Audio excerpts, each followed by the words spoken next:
And streaming online and in the Odyssey app at The Fan Rochester. The sports leader, 95.7 FM and AM 950. The Fan Rochester, an Odyssey sports station.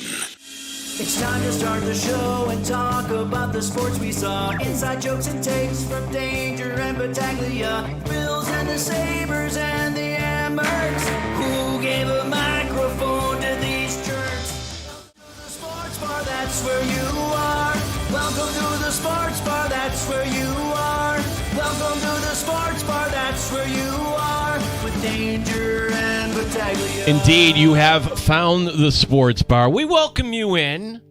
Hang out with us today. Beautiful day here in the Flower City. The Bills are rocking, and we've got a great show lined up for you here today. My name is Gene Battaglia. Mike Danger once again on assignment, but we have the steady hand guiding the ship once today, and I never know what he's going to wear sports-wise, but seeing that your Guardians, when we say unprecedented, this is pretty darn close. To consider that, Tim, it's 2 weeks ago the Guardians are 9.5 games back, and they've now pulled even. I can't believe what we're watching unfold over the last 2 months, really.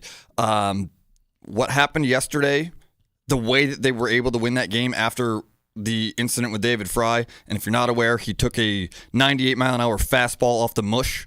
It wrecked Tarek Skubal, who, for my money, is the greatest pitcher in baseball right now. Immediately following that, he kind of unraveled, and the Guardians were able to capitalize, take the lead, win the game, and take control of the division.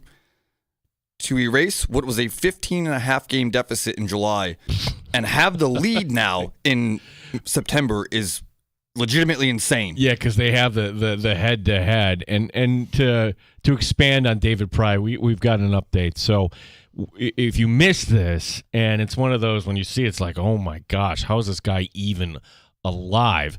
And if you think about this too, like if you are just up at bat and a pitch comes sailing in, well, just kind of naturally with your shoulder or with your ear flap and the protection of the helmet, you're not gonna take the brunt of it. You wouldn't figure. However, in the situation where, I'm gonna turn around the bunt, and Fry is not able to adjust in time to this 100-mile-an-hour pitch that's coming inside, where he's not throwing at his head, Tim.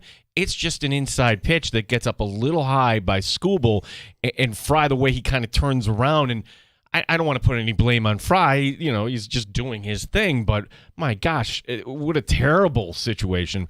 Fry today, the Guardians putting out a statement, 6 to 8 weeks, so essentially his season's done. He's not going to need surgery, however, multiple facial fractures with that. And I like, you see that, I'm like, oh my gosh, is the guy dead when he goes down like that? Yeah, I don't want to make light of it, but if that's what you need to do as a teammate to get your guys over the hump, that's a sacrifice and obviously it wasn't on purpose and it wasn't something that he intended to do.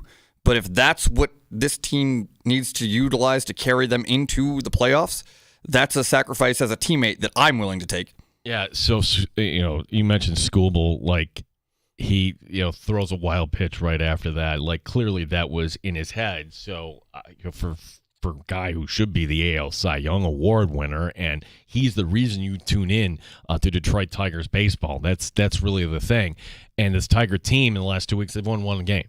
So it takes two things, Tim. Like, if the Tigers are just doing their thing against some other opponents, we wouldn't be talking about this. The Guardians, considering you had one of the best closers in the game, Class A, and you had this other pitcher, and literally they are accused of throwing pitches for player prop bets. This should be still front page news, except, well, we don't know where this investigation is going for baseball.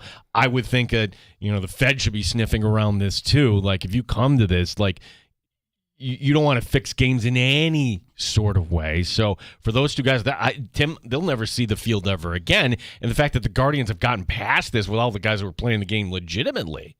This team thriving after losing their closer, who had a legitimate case at the Cy Young Award last year that Skubal did win, deservedly.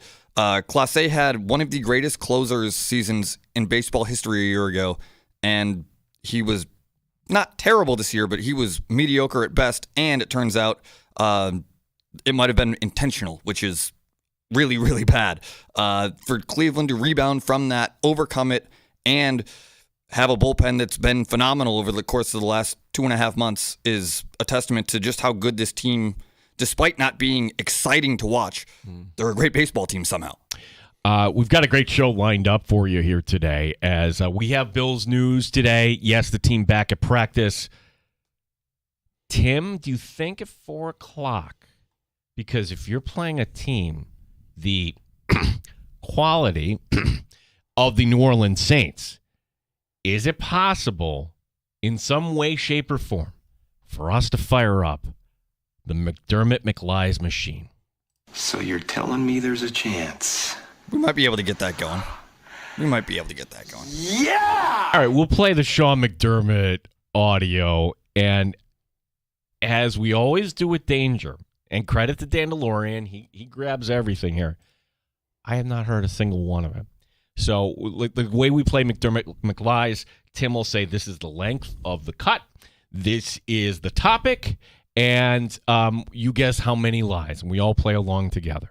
And for anybody that might be listening from the Buffalo Bills for the first time, it's all in good, clean fun. Because especially with an opponent like this, you are overinflating the tires. Any air you put into the tires of the New Orleans Saints, they don't deserve it at this point. This, in my opinion, is the worst team in the National Football League. Although there was a little bit of money that came in on the Saints here, Tim, in the last 24 hours. The line has gone from 16.5 to 16. Uh-oh. I mean, I guess that means they're going to have to go for 2. PJ Glasser, host of Send It In on the BetMGM network. He will join us at the bottom of this hour. PJ called his shot. Like, he's not coming in and predicting favorites and chalk. He said the Browns would upset the Packers. Not that the Packers wouldn't cover. Browns outright, PJ, boom. Those are the sort of things you expect from PJ Glasser. He's joining us at the bottom of this hour. A lot of good college football matchups this week, too, including the one in Penn State. Oregon at Penn State. We'll get his thoughts on that. A different sort of guest in the 4 o'clock hour and something sort of cool. Now, in this last year of Highmark, we had the Christmas movie that was filmed last summer, and that'll be coming out, and some fans went out there. Now, this is a different opportunity to kind of celebrate the stadium. It's something that they do every year at RIT with a landmark. They call it the Big Shot, Tim. And what the Big Shot is, it's art, basically. We're going to have, I don't know how many people, hundreds, let's just say, take a landmark, put a flashlight on it, and it gives you a different view of something you've come to know. For example, last year, they did this with Kodak Tower, and there's Kodak Tower at night really lighting up there. They've done this with the Cowboys Stadium of all places. They've done this with the Alamo. It's not just Rochester locations like the Eastman. They're doing this with Highmark. So for fans that want to go and be part of this art project for RIT, Todd Jokel is the Dean of Art and Design at RIT. He'll be joining us, give us some details on this at the 4 o'clock hour. Now, you can join us anytime at 866-4FAN, 866-4326. You can write to us on X, our handle, The Fan Rochester. You can write in the comment section as I wave hello to everybody on YouTube and Twitch. And the table is set. Bills news today, and it might just be load management time. And again, it's Wednesday. We don't put anything into this. I don't think it's a surprise that we don't have Ed Oliver practicing today. I don't think it's a surprise that we don't have Matt Milano practicing today. I don't think either of these guys will play this week. You really don't need them this week. Spencer Brown's different. I didn't know Spencer Brown got dinged in the matchup against the Dolphins, so he was not out there today. First little baby steps here for the first-round pick, Maxwell Harrison, who the cameras are out there, and you got to see him working out a little bit. He's still on injured reserve, Tim, for at least this game, but now at some point designated to return the ramp-up period. But seeing him running with a knee brace, if I'm the Bills, I am just – it's a sprained LCL, by the way, so hard for me to say from here, like, what exactly that means in terms of rehab. Don't rush this. Like, for Maxwell Harrison, you are going to need him, say, against a Kansas City or any opponent that has a burner that'll be on the outside. let's kind of wait on this until later in the season. Yeah, there's a 21-day window that they have to utilize once they activate him from injured reserve, which I think comes at the end of this coming game. Correct. So he's a rookie. He's never played in the NFL before, technically, and you take that as long as you can ride that out, unless you absolutely need him on the field. If somebody else gets hurt and you have to thrust him in there, take the 21 days, get him ramped up to speed as long as you possibly can, and then put him out there in a situation where he's actually needed rather than just having access to him. So if I'm playing this out, I would be stunned if he came back before the 21 days. So let's move ahead here. You get past this. Okay, so you're not getting him for the Patriot game. You're not getting him for the Falcon game. And then we go into the bye week. So now you're heading into Carolina. I don't think you need him for the Carolina game. Kansas City, maybe, which that's also coincidental too, because 2 days after you play the Chiefs is the NFL trade deadline. And for the NFL trade deadline, if there's one wish, if there's one player, and I don't know who that may be.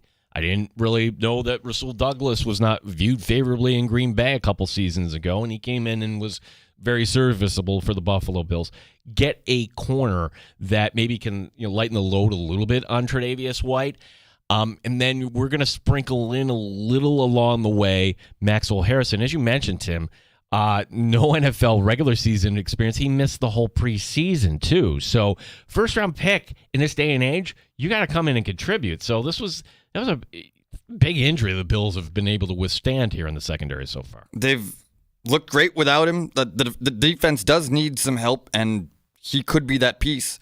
But again, you don't need to force something, especially with the way that the schedule kind of plays out. You don't need him to beat the Saints. You shouldn't need him to beat the Patriots. You probably don't need him to beat the Falcons. Then you get another week off, and then it's the Chiefs. And at this point... You skip right over Carolina. yeah, actually, yes, I did. Yes. My bad. But point is, we don't even know what the Chiefs are going to be looking like. We are nervous of them as Bills fans and followers of this team because we just simply can't beat them when it comes down to it, when it matters the most. But they could be on punching up. They could very well be 1-3 following this weekend. That's going to be one of the games we're going to bring up to PJ Glasser. There is a team that is going to be behind the 8 ball, whether that's Baltimore or Kansas City. The loser of that game at 1-3. Now, let's just kind of point out that 100% accurate, Baltimore was 1-3 last year. And they dug themselves out of that 1-3 by they beat down Buffalo on that Sunday night game last year and started to turn their season around. This is the last Wednesday in the month of September. It's such a long season. If I asked you the question, Tim, when do things start to get real in the NFL? Hey, the NFL is great because every game matters. We can point to certainly landmarks along the way, but to me, it's the month of November. It's when it gets cold. It's when you clearly have kind of a hierarchy, and we're way too soon here in the season. We don't know what to make of the Colts. We think the Chargers, maybe this is a different culture. We're not sure. The Chiefs, can they dig themselves out? I think these first 2 months, Tim, in this expanded 18-week season gives you enough time. If you stub your toe, you can recover. Maybe this is the year we get one of those 0-3 teams to recover and make the postseason. So this all feels great. It's wonderful the Bills are off to this start. And when you look ahead to October, not much there on the schedule. Put it this way. The Bills at 1 o'clock, okay, this coming Sunday. The next time they play at 1 o'clock, it's nearly a calendar month. It's that aforementioned Carolina game. The next time the Bills, I mean, there are so many, like October, I just don't like the schedule for that reason. October is a great month here, and they front-loaded it in September. But, Tim, we got a long, long way to go in this NFL season. Yeah, you get to about the midway point, week 9, week 10, early November. That's when you kind of figure out what the NFL really looks like. Like week 1, week 2, not necessarily anything can happen, but you get thrown some surprises, but over the course of time, it becomes apparent that maybe it really wasn't a surprise. Like maybe the Ravens aren't as good as we thought they were. Maybe the Chiefs aren't as good as we thought they were. Or maybe they just had a blip and it was early and they rattle off 7, 8, 9 wins and they started slow and they're standing at 7-3 and there they are right next to the Bills and the Bills have a gaffe and then we're wondering about that. Like right now, the Bills look far away, clear front runners in the AFC. But again, it's September. Come Thanksgiving, that's when we really get, like, we know what's going on. Yeah, and you know, for the Bills, just stay healthy, get to November, and the way the schedule just kind of lays out, you'll have challenges along the way, but now that you look at some of the things, and this happens every year, like when the Bengals come in December, we thought, oh my gosh, that's going to be a shootout, that's going to be a tough match, Bills need this one. Was Joe Burrow going to be back in time, or if the Bengals really go sideways? I mean, there are some of those games, Tim, from last week, I don't think we talked enough about, like what the Bengals didn't do, getting rolled at Minnesota. Now they go with that team turning the ball over the way they have the last few weeks, and they're going to go to Denver on Monday night? Their work is cut out for them just in the fact that Burrow's not around. Yeah. They have to weather that storm with Jake Browning. I don't think that that's something that anybody should feel comfortable doing. And their schedule is not as kind as the Bills' schedule is. They've got Denver, Detroit, Green Bay, back-to-back-to-back. And then they've got a Steelers game in prime time. And I hate the Steelers for various reasons, but they always find a way to win. They're good. They're competitive despite their roster not being great. So the Bengals could be staring down something that is unfathomable at possibly 2-7. They're done. And without Burrow to have a hand in any of those games, they've got a lot of work to figure out. That kind of unfortunate, but the injury kind of knocks them out and is one less team that Buffalo has to be even concerned about. You are always welcome to join us, 866-4FAN, 866-4326. Brian Dable trying to insist that he's the man. This was his decision to start Jackson Dart against the Chargers. I'm gonna say, I'm like, okay, you're a little late to it. Like, and the thing I love about this too is there's other viewpoints here too. There's the viewpoint from our guy in WFAN New York, Keith McPherson, saying, no, Jackson Dart isn't ready. This is not the point to put him in. If it's not working, maybe go to Jameis Winston. Jameis Winston has to be like, what the heck did I sign here for at this point? But that's gonna be this week, and we're going to ask PJ about this game and you know, peek behind the curtain. Like, you know, we go over the games of PJ prior to going on the air, and he's got thoughts on Chargers and Giants. To me, Tim, I'm staying away.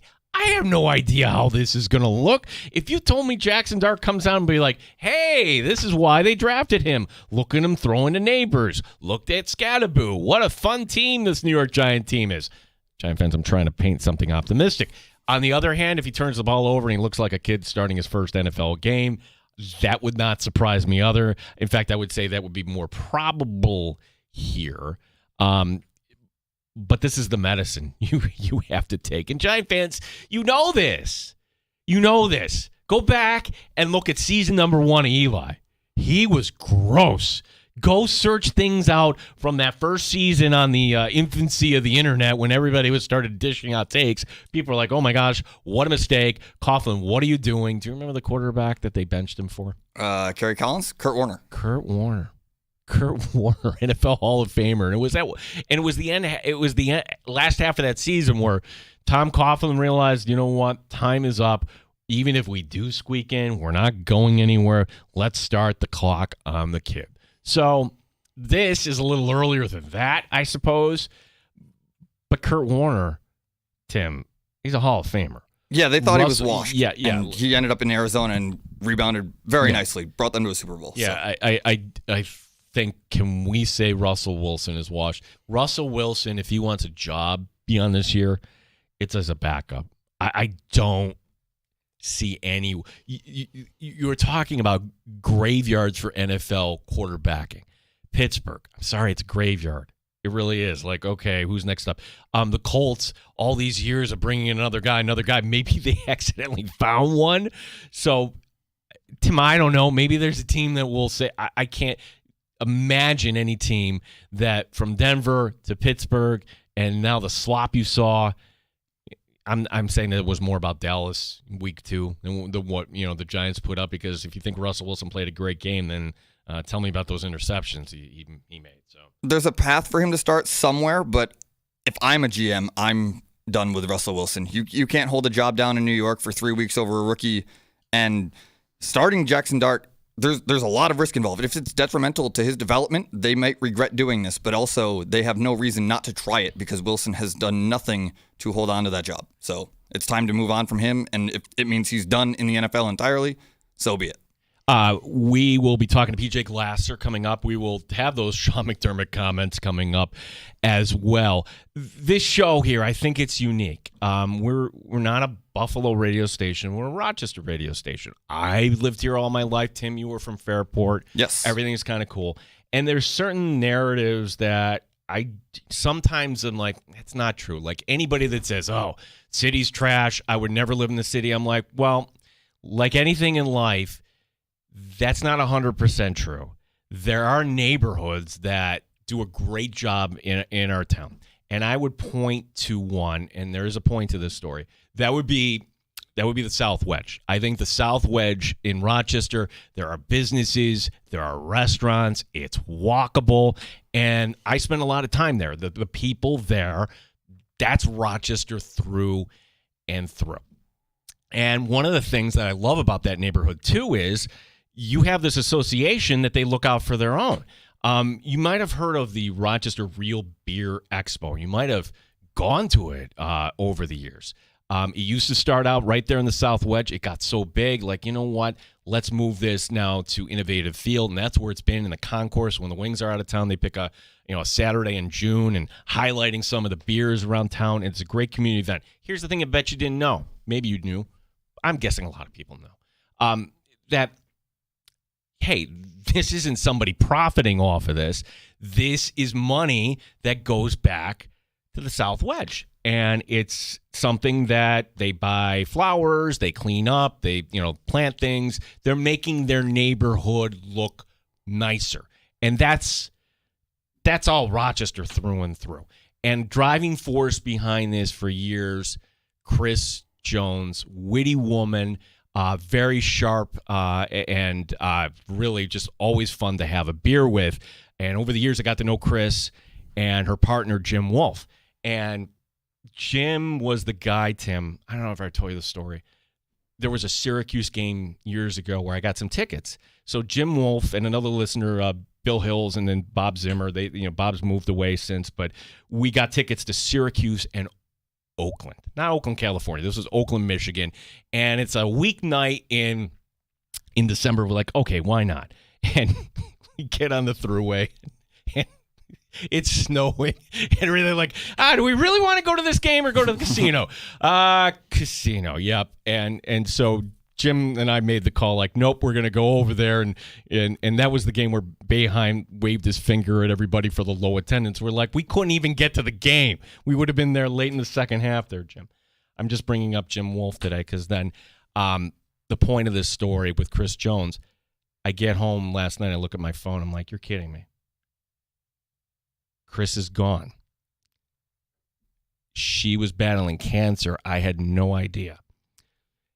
And if you were with us yesterday on the show, here I was bitching about my transmission and service and other things. And Jim, I'm really sorry. I didn't know. And for the South Wedge community, that is a massive, massive loss. Chris, raising a glass to you. Appreciate everything you've done. Let's take a break here. You're listening to the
Sports Update. 3 starters not practicing today for the Bills: Ed Oliver, Matt Milano, and Spencer Brown. Brown, turns out, got hurt in the Dolphin game last Thursday. Head coach Sean McDermott also giving an update on kicker Tyler Bass. Again, moving in the right direction, but don't know at this point. Is it going to be next week? Will it be 2 weeks, 3 weeks? We'll see.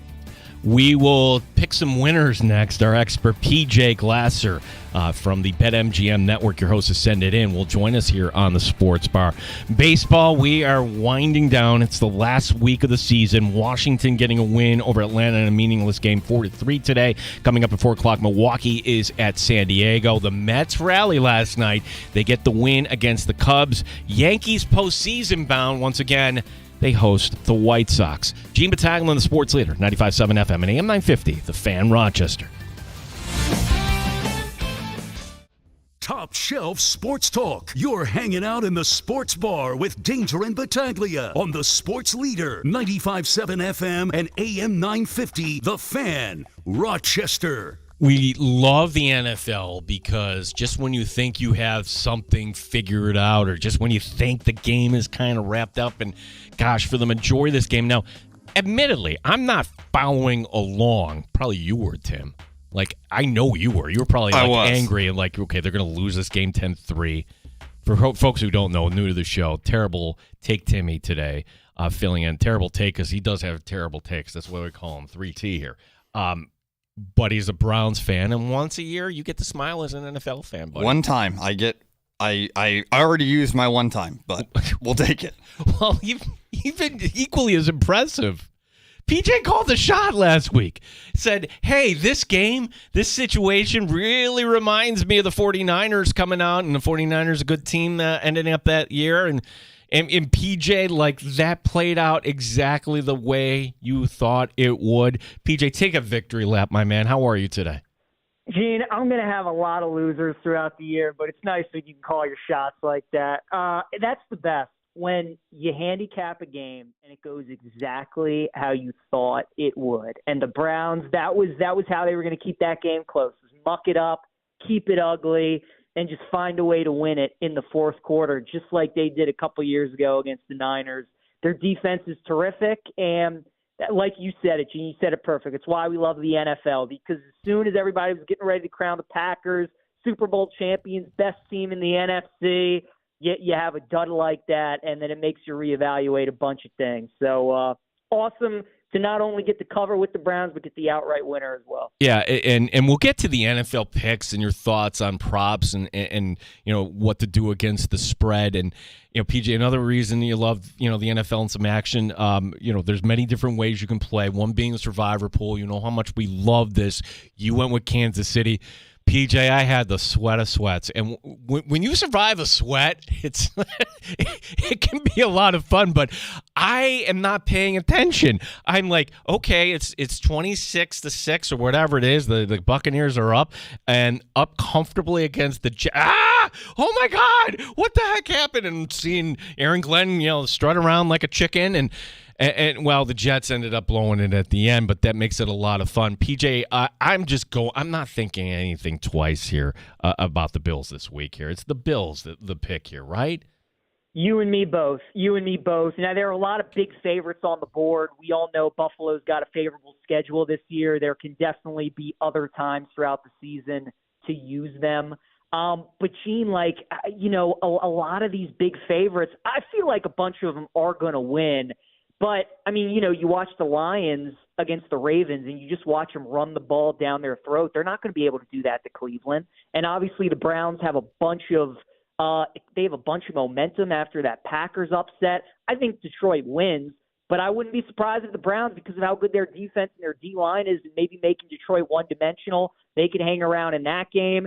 The Packers, coming off the Browns' loss, you would expect them to bounce back, but primetime game, Micah Parsons back in Dallas. I think the Cowboys are going to play him pretty tough. So I'm with you, Gene. I thought about saving Buffalo just because there are other games where you can use them. But that's my pick as well. No, I'd like to say savers Saving for your kids' college education, saving for your retirement, absolutely. Don't save and survive for football, PJ. You're nothing more than Buck Showalter against the Blue Jays a few years ago. If you get it, you get it. Yeah, if you get it. Yeah. PJ, we'll get more to the NFL in a second here. This, in my opinion, the best college weekend we've had to date here. Let's highlight some games here. What the heck is going on with Illinois? They get blown out to Indiana, 63-10, and now I'm looking at this line against USC.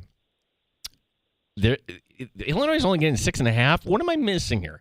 This feels like to me, like kind of like they're baiting me into taking USC to cover if it's only 6.5. Are we thinking along the same lines here, PJ? We are. I think the number's too high, Gene, to be honest with you. The look ahead was 1.5, right? And you have to downgrade Illinois. I mean, they gave up 60 points. They lost by 50 to Indiana. So you have to downgrade them. So now this number got as high as 7.5 at some shops, 7, and now we're at 6.5 on BetMGM. It's also a fade of USC, though, Gene. Here's a good stat for you. Since 2013, when USC has had to play games in the Central or Eastern time zone, 1-13 straight up, 1-13 against the spread. Their only outright win was against Purdue a couple weeks ago. So when USC's out on the West Coast, Mountain Time Zone, and they get to play their air raid game and score 40, 50 points against these Swiss cheese defenses, it's all good. But, Gene, when you go into Big Ten country, you got to muck it up and play against these physical teams that want to run. That's when USC gets in trouble, and Lincoln Riley teams tend to get in trouble as well. Their defense is not as good as many thought it would be. You got to downgrade Illinois after the Indiana performance. I mean, USC just gave up 31 to Michigan State at home. So I think Illinois is going to be able to score. And after getting humiliated on primetime last week, Gene, I think Bielema's going to have them ready to go. Don't know if the Illini win the game. I just think 6.5 is too big of an adjustment. So I like Illinois plus the point. Okay, so you're thinking the same lines there. PJ Glasser send it in on the BetMGM network. Looking at Auburn, Texas A&M, and look, there's no shame for Auburn losing Oklahoma, but there's obviously one thing that jumps out, really jumps out. Jackson Arnold, the Auburn quarterback, sacked 9 times in that game. A&M is a 6.5-point favorite. PJ, I don't know what to play here because I'm not educated enough to talk about the Auburn offensive line that can fix things, but your thoughts on this matchup? Gene, I think Auburn's winning this game outright. I look at the over 2. I think we could have a high-scoring game. I'm not sold on Texas A&M. This is what I love about football, especially in college, is we see these teams playing these marquee games, right? Like LSU is the perfect example. Clemson's the perfect example. We see that week 1 game, we're like, man, LSU is awesome. And now we've seen Clemson play a couple more weeks, and we're just like, well, how good is LSU? They have the nice win over Florida. We watch them again against Miami. We watch that offense, and you watch Notre Dame's defense against Purdue and how they've played, and you're like, well, really, how good is A&M? Like, are they going to be able to do what they did against Auburn to what they did against Notre Dame to Auburn? I think Auburn's the best defense they've played, and Gene, Auburn's one of these teams. The key to their games are all about can they run the football. When they go up against defenses that are stout against the run, like when they played Oklahoma last week, that's when they get into trouble. A&M's given up 142 yards on the ground so far this season, so you can run on them. I think Auburn's going to be able to do that, and I think they're going to be able to win this game. So I'm just not sold on A&M. I think they're a little overrated right now just because Notre Dame's defense I do not think is very good, while I do think Auburn is a good team. They played on the road at Baylor, at Oklahoma. They played in hostile environments to get them ready for this game at Kyle Field. I like the Tigers outright. Nice. How about a different Tigers here? The LSU Tigers, Ole Miss. Oh, okay. Let's push aside all the drama about the daughter dating the quarterback and the coach and all that stuff, right? 2 years ago, Jackson Dart beating Jaden Daniels. Last year, LSU winning in overtime. This year, Ole Miss minus the 1.5. Where, oh gosh, this is an LSU team you would think would be better. You're telling me you're giving LSU points. How do you view this matchup, PJ? Gene, it's a coin flip. I mean, it really is. You could convince me on either team. If I had to pick the game, I'd probably take Ole Miss to win. Where I'm looking, though, is the total. I like the over, 54.5. You were mentioning Dart and Daniels a couple of years ago. These games between these two teams tend to be high scoring. And I was just talking about it with LSU. I think it's been one of the biggest surprises so far this season is how well their defense has played, because the last few years they've been terrible. But, Gene, is their defense really that good, or is it just the product of the offenses they've played aren't as good as we thought, and Klubnik and Lagway not being what we thought they would be coming into the season? This is going to be the best offense by far that LSU has played, and Kiffin announced that Chambliss is going to be the quarterback. No Austin Simmons again this week. But Chambliss has been really good, Gene. They put up 38 against Arkansas, 45 against Tulane last week. I think they're going to be able to put up some points. And Ole Miss's defense lost a lot this offseason. They lost a lot of NFL talent. I think this is where it shows against LSU. Arkansas dropped 32 on this Ole Miss defense. So I think LSU is going to put up some points. I think both teams score in the 30s, Gene. I like over for 54.5. Oh, yes. Okay, give me Saturday here, PJ. So we didn't have enough. They also gave us Alabama, Georgia. Now you said coin flip LSU, Ole Miss. Is it a coin flip, Georgia and Alabama? Georgia, I'm looking at giving 3 points here. Now, Gene, you know I went to Bama. You know I'm a Bama grad. But you also know that I would tell you if I think they were going to lose the game. But I don't think they're going to lose the game on Saturday night. I think they're going to win this game, Gene. I really do. Last year, their two best games that they played were off of bye weeks. It was against Georgia and LSU. They beat both of those teams, and both were off byes, and DeBoer had a terrific game plan. Gene, they're also the most desperate team. General rule of thumb when you're betting football, college or NFL, you want the more desperate team, right? We were talking about that last week with the 0-2 teams in the NFL. That tends to be a profitable trend. Bama loses this game, they already have 2 losses on their schedule, and if they want to make the playoff, they're likely got to run the table the rest of the year. So this is an absolute must-win for them. They're off of a bye, and for as bad as Kellen DeBoer has been, since he's been in Tuscaloosa as a big favorite on the road, he is fantastic in these marquee matchups. He's great in ranked games. He's great when the point spread is tight. And as we know, if there's one team Kirby struggled with since he's been in Athens, I know a lot of those games have been against Nick Saban, but it has been against Bama. Bama is built to beat Georgia, Gene. They struggle with teams like Florida State, Vandy, Auburn, teams that have mobile quarterbacks that want to run the zone read, the jet sweeps, all that pre-snap movement. Georgia doesn't do that, and I think that really helps Bama's defense. I like them in the game, Gene. I really think they're going to go in there and beat them. So I like Todd outright. We got one more for you here, bud.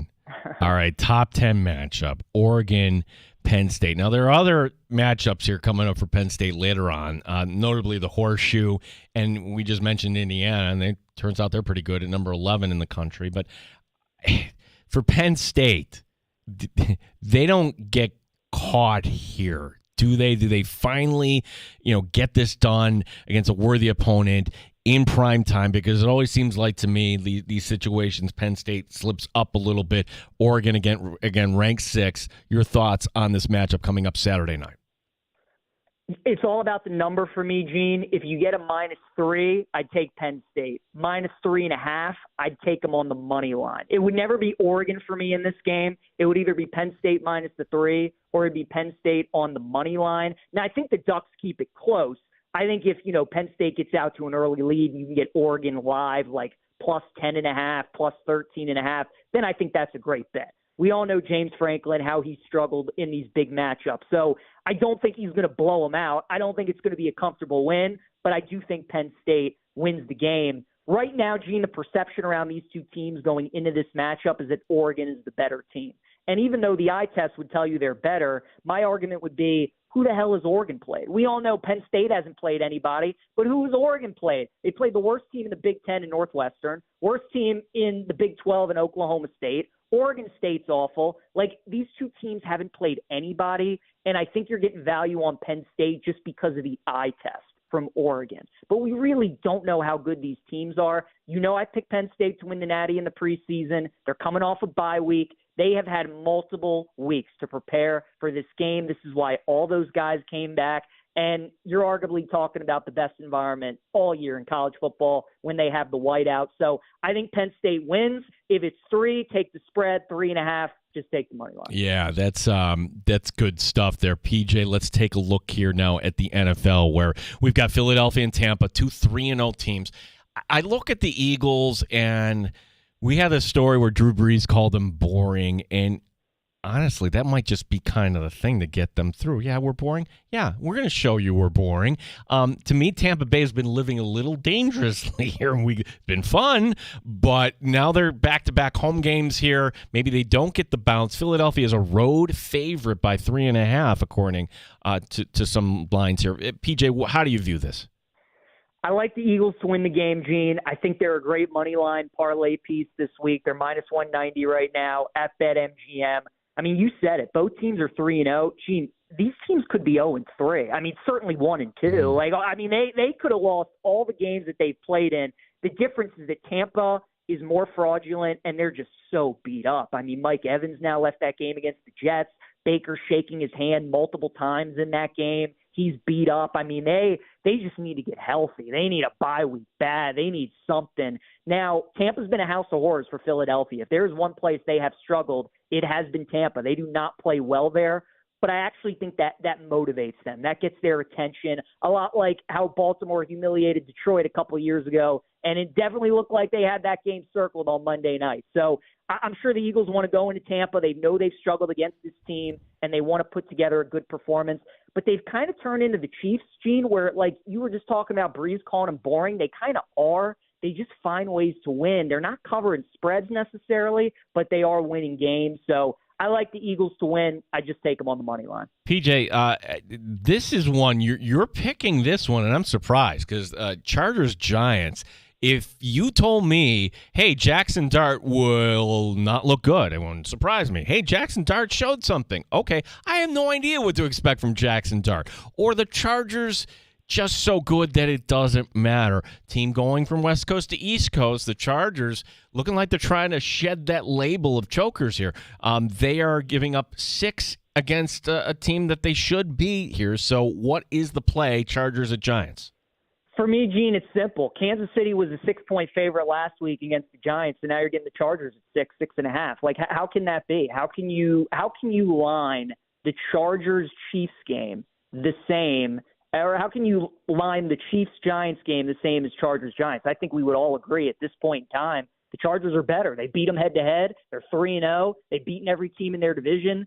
And I think you have to downgrade the Giants certainly in the first game with Dart when we don't know what he is. He's a rookie going up against one of the top defenses in the NFL. So for me, it's just a play on the number. Gene, if this was 7.5, 8, I wouldn't touch it.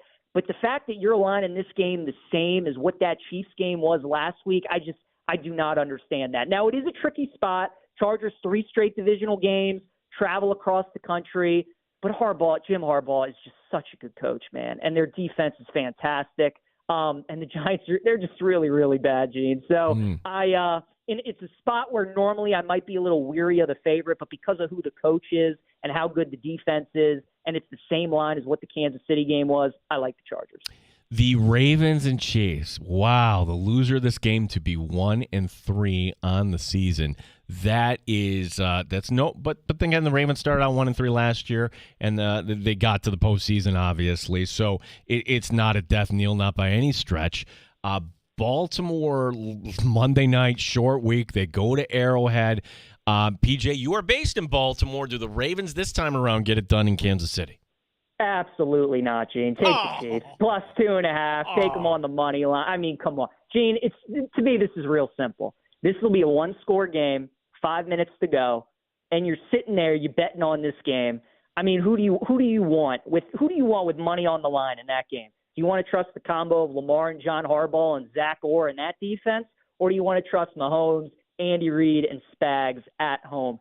The difference, Gene, is really simple. When the Chiefs played the Eagles 2 weeks ago, right, it was an ugly game, low scoring. I kind of think this game could play out similar. And the Eagles needed a first down to win that game. The difference between the Eagles and the Ravens is the Eagles get that first down. The Ravens don't get that first down. And to me, it's that simple. So until they do it, until they show me that they can go into Kansas City. There are 3 places at Pittsburgh, at Buffalo, at KC. It's all mental for Baltimore. It's just all mental. And, you know, I get the Ravens are much more talented. They're the better team. They should be favored in this game. I just think this game is going to go like all these Baltimore-Pittsburgh games have gone the last 4 or 5 years, where you're sitting there and the Ravens are better. They should be up a lot more, and yet it's a one-score game, and Mahomes will just find a way to win it at the end. So the Ravens could win. I just don't know how you can bet them in this game, because you will be so uncomfortable the entire time with your money, especially with them as favorites trying to win. Yeah, what's going on with Roquan Smith? Roquan Smith was always money, and everything I'm reading out of Baltimore, he's not been good. So what's been going on there from PJ? It's been the past couple of years. I mean, he played great against the Browns last week, but it just definitely feels like he's lost a step. Their interior defensive line, though, Gene, their D line as a whole is a big question mark right now. Matabuke, it doesn't sound good. They haven't come out and said anything definitively, but kind of all the Ravens fans tend to feel like it could be season ending. Van Noy's still going to be out a couple weeks. So, look, I know the Chiefs are on a good offense right now, but the Ravens, their D-line is so bad. They got no pass rush in that Lions game. They couldn't stop the run. And Mahomes is just so good at scrambling and buying time and just killing you with those back-breaking third downs. And I just feel like that's what he's going to do in this game. So, Roquan, I mean, they need him to step up, and they certainly need some guys on that defensive line to step up, too, if they want to win the game. Yeah, as we're talking with PJ Glasser, we'll get the Saints-Bills in just a second here, but let's give you one more here. Bengals-Broncos, where, hey, the Bengals, they didn't look good a couple weeks ago when Burrow got hurt, but good enough to win that game, and then they really didn't look good in Minnesota. So recency bias being a thing here, the Bengals now getting 7.5 points in Denver. Is that enticing enough, taking 7.5 with Cincinnati, at least just to make this interesting? It is. I like the Bengals plus the points. Usually in the NFL, Gene, whenever a team gets embarrassed, you always want to back them the following week. It was an ugly performance. It was the first start for Browning this season, and going up against that Flores defense in Minnesota, they obviously did not play well. Now he's going up against another good defense in Denver.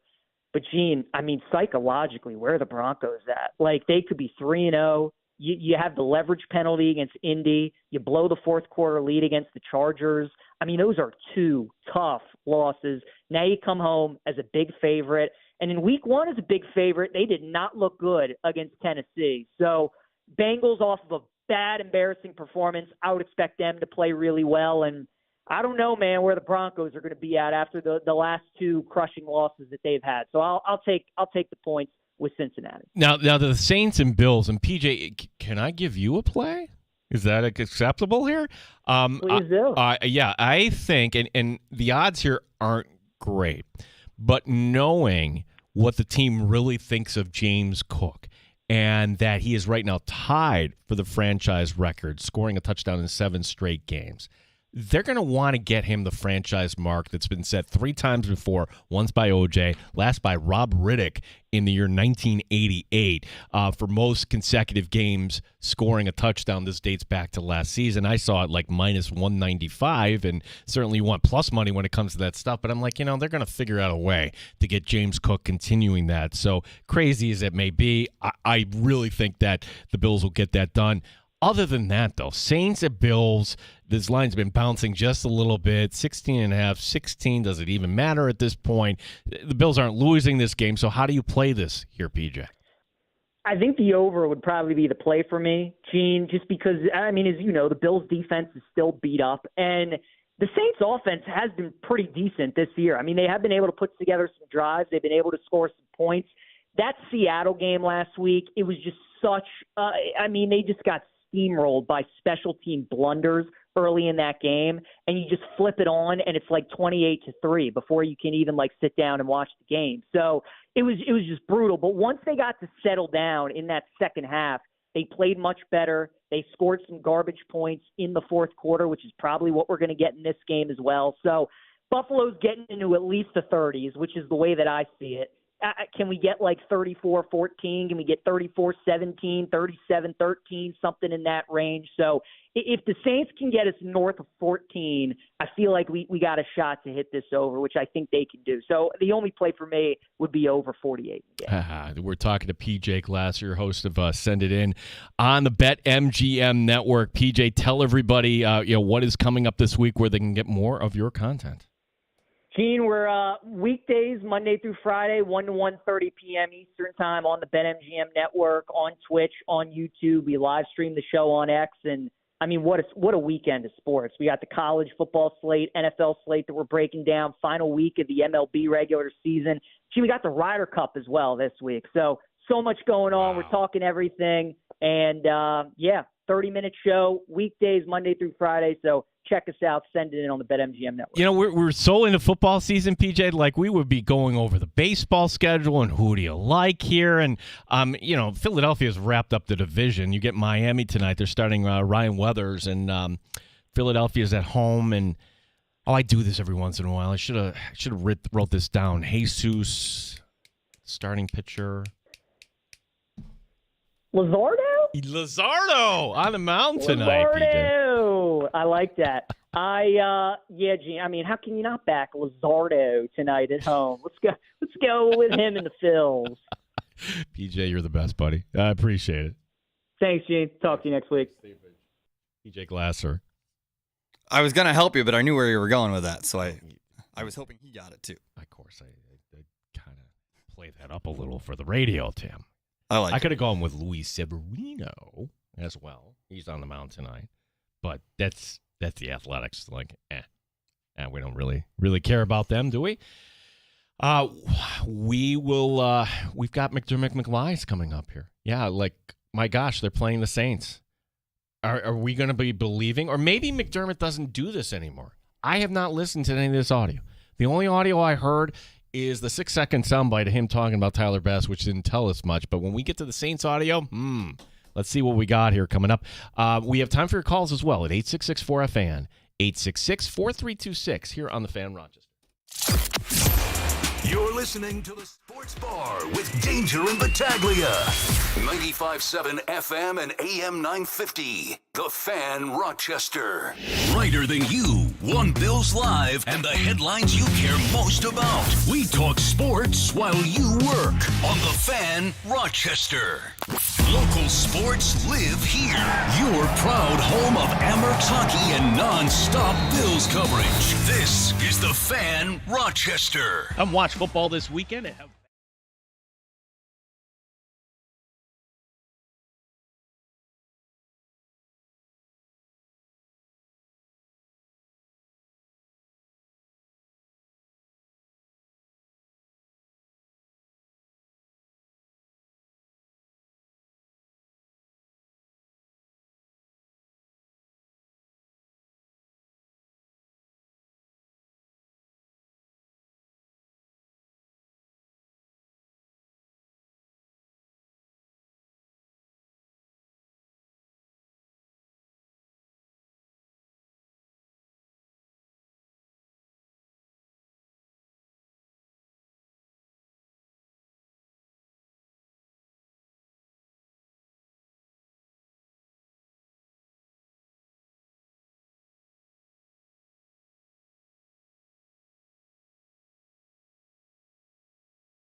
Rochester, the sports leader, 95.7 FM and AM 950, The Fan, Rochester. WROC AM, WBEE HD2, and W239BF Rochester. The sports leader, 95.7 FM and AM 950, The Fan, Rochester. An Odyssey sports station. The Fan, Rochester. Sports update. 3 starters not practicing today for the Buffalo Bills. Ed Oliver, Matt Milano, and Spencer Brown. Brown got hurt in the Dolphin game on Thursday and was also practicing on a limited basis today. A.J. Epinesa, he has a pec injury. Meanwhile, Maxwell Harrison working out light on the side today. Head coach Sean McDermott says that no timeline has been set for the rookie to return to action. Harrison seen today wearing a knee brace at practice. To baseball, Guardians DH David Fry, he's out 6 to 8 weeks essentially this season with facial fractures. This after getting hit by a pitch by Tarek Skubal last night. The Guardians now by a tiebreaker ahead of the Tigers in the division. Same 2 teams tonight at 6:40. Brewers hosting the Padres coming up here in a little bit. The Yankees clinched this playoff spot. They take on the White Sox. Gene Battaglia, The Fan, Rochester. It's time to start the show and talk about the sports we saw. Inside jokes and takes from Danger and Battaglia. Bills and the Sabres and the Amherst. Who gave a microphone to these jerks? Welcome to the sports bar, that's where you are. Welcome to the sports bar, that's where you are.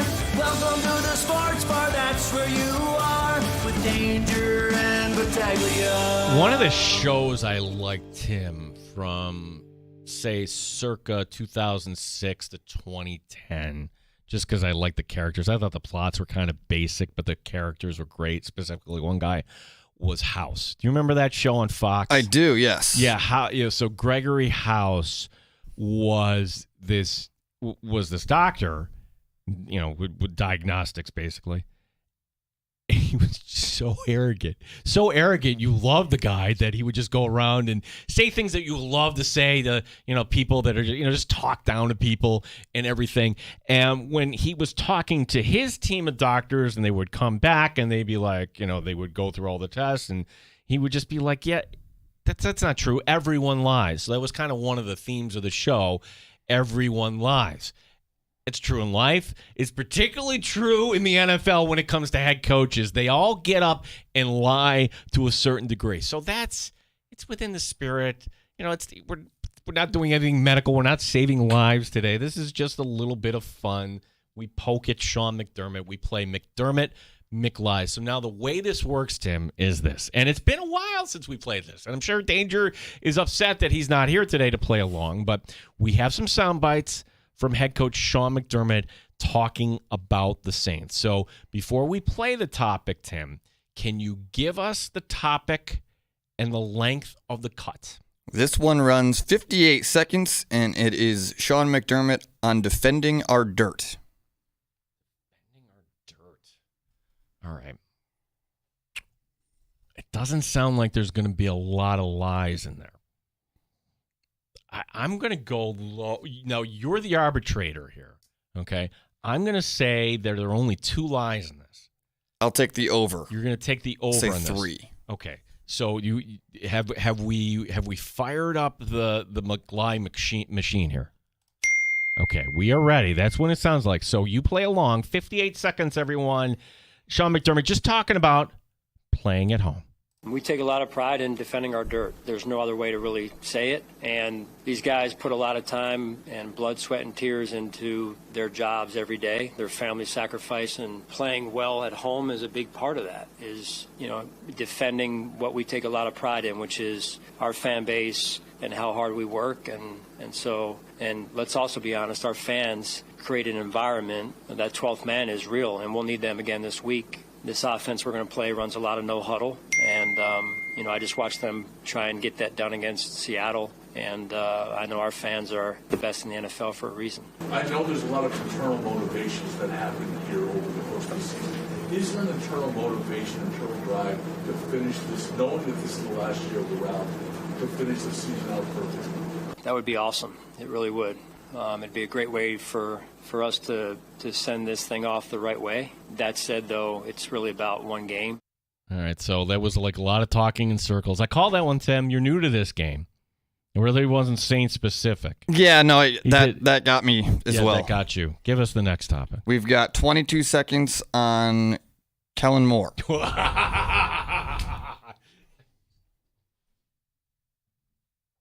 You know, you look at his career as a player, stop, what he's been able to do as a coach. Stop. Five. That's where we're pointing. You're going over. I think I'm going under. It's too short for 5. Okay. 5, unless he's talking in circles as the way McDermott does. Okay, here we go again. Sean McDermott on new Saints head coach Kellen Moore. You know, you look at his career as a player, and then what he's been able to do as a coach, been very successful in both aspects of his post-college life. And you're seeing them, the way that they play on all 3 phases, you're seeing them fight until the end and come back from more than one score down, which is hard to do in this league. And so, I tip my cap to what he's been able to do in such a short amount of time there. Oh, there it is. All right. On the button. I mean, that's impressive. See, to bust out that many untruths. Yeah, no, like was, I'm the veteran, and that was, like what he's been able to do, and compliment. He hasn't done anything. Respecting your opponent, I guess. Playing to the end. What are you talking about? Did you watch the Seattle game, Coach? Have we gotten to that game yet?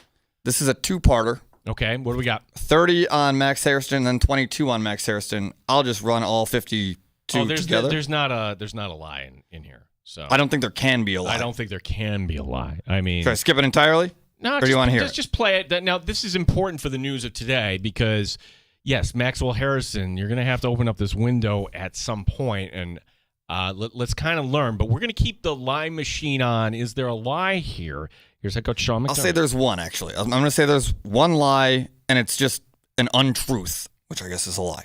Well, I don't want to cast doubt on the situation, but you just still never know until a player's back. It's somewhat of a unique injury a little bit. So the information I'm getting is we're still taking it one day at a time, and you just don't know what it's, when a player's missed this amount of time, you don't know. You want to manage the expectations and say, hey, is he going to come back, and is he going to come back and be able to play and help us? Because there's a lot of ground still to cover physically and mentally at this point. But yes, the hope is, yes, he's able to do that. There's no new report medically at all. Yeah, Jamal, our corners coach, has done a really good job of keeping him involved as much as he can. And, you do the best that you can. It's up to the player to be doing what he can as well. And so Max has done a good job of that for the most part. And again, it's just like anything else. There's a lot of unknowns, right? And that's really where we're at. But we're really trying to control what we can. And I know he is as well. Not really a lie, just vague. Vague. Translation. We don't trust him. How could you trust him? He hasn't been out there. Like a big, big unknown. It's going to end up being, I fear, a lost season for Maxwell Harrison. It kind of sucks. Anything left in the kitty of McDermott Sound? There's another injury report, and there's a Sunday's 1 o'clock game. Okay, Sunday 1 o'clock game. Yeah, the injury report, you won't get any lies. It's just kind of a straight thing.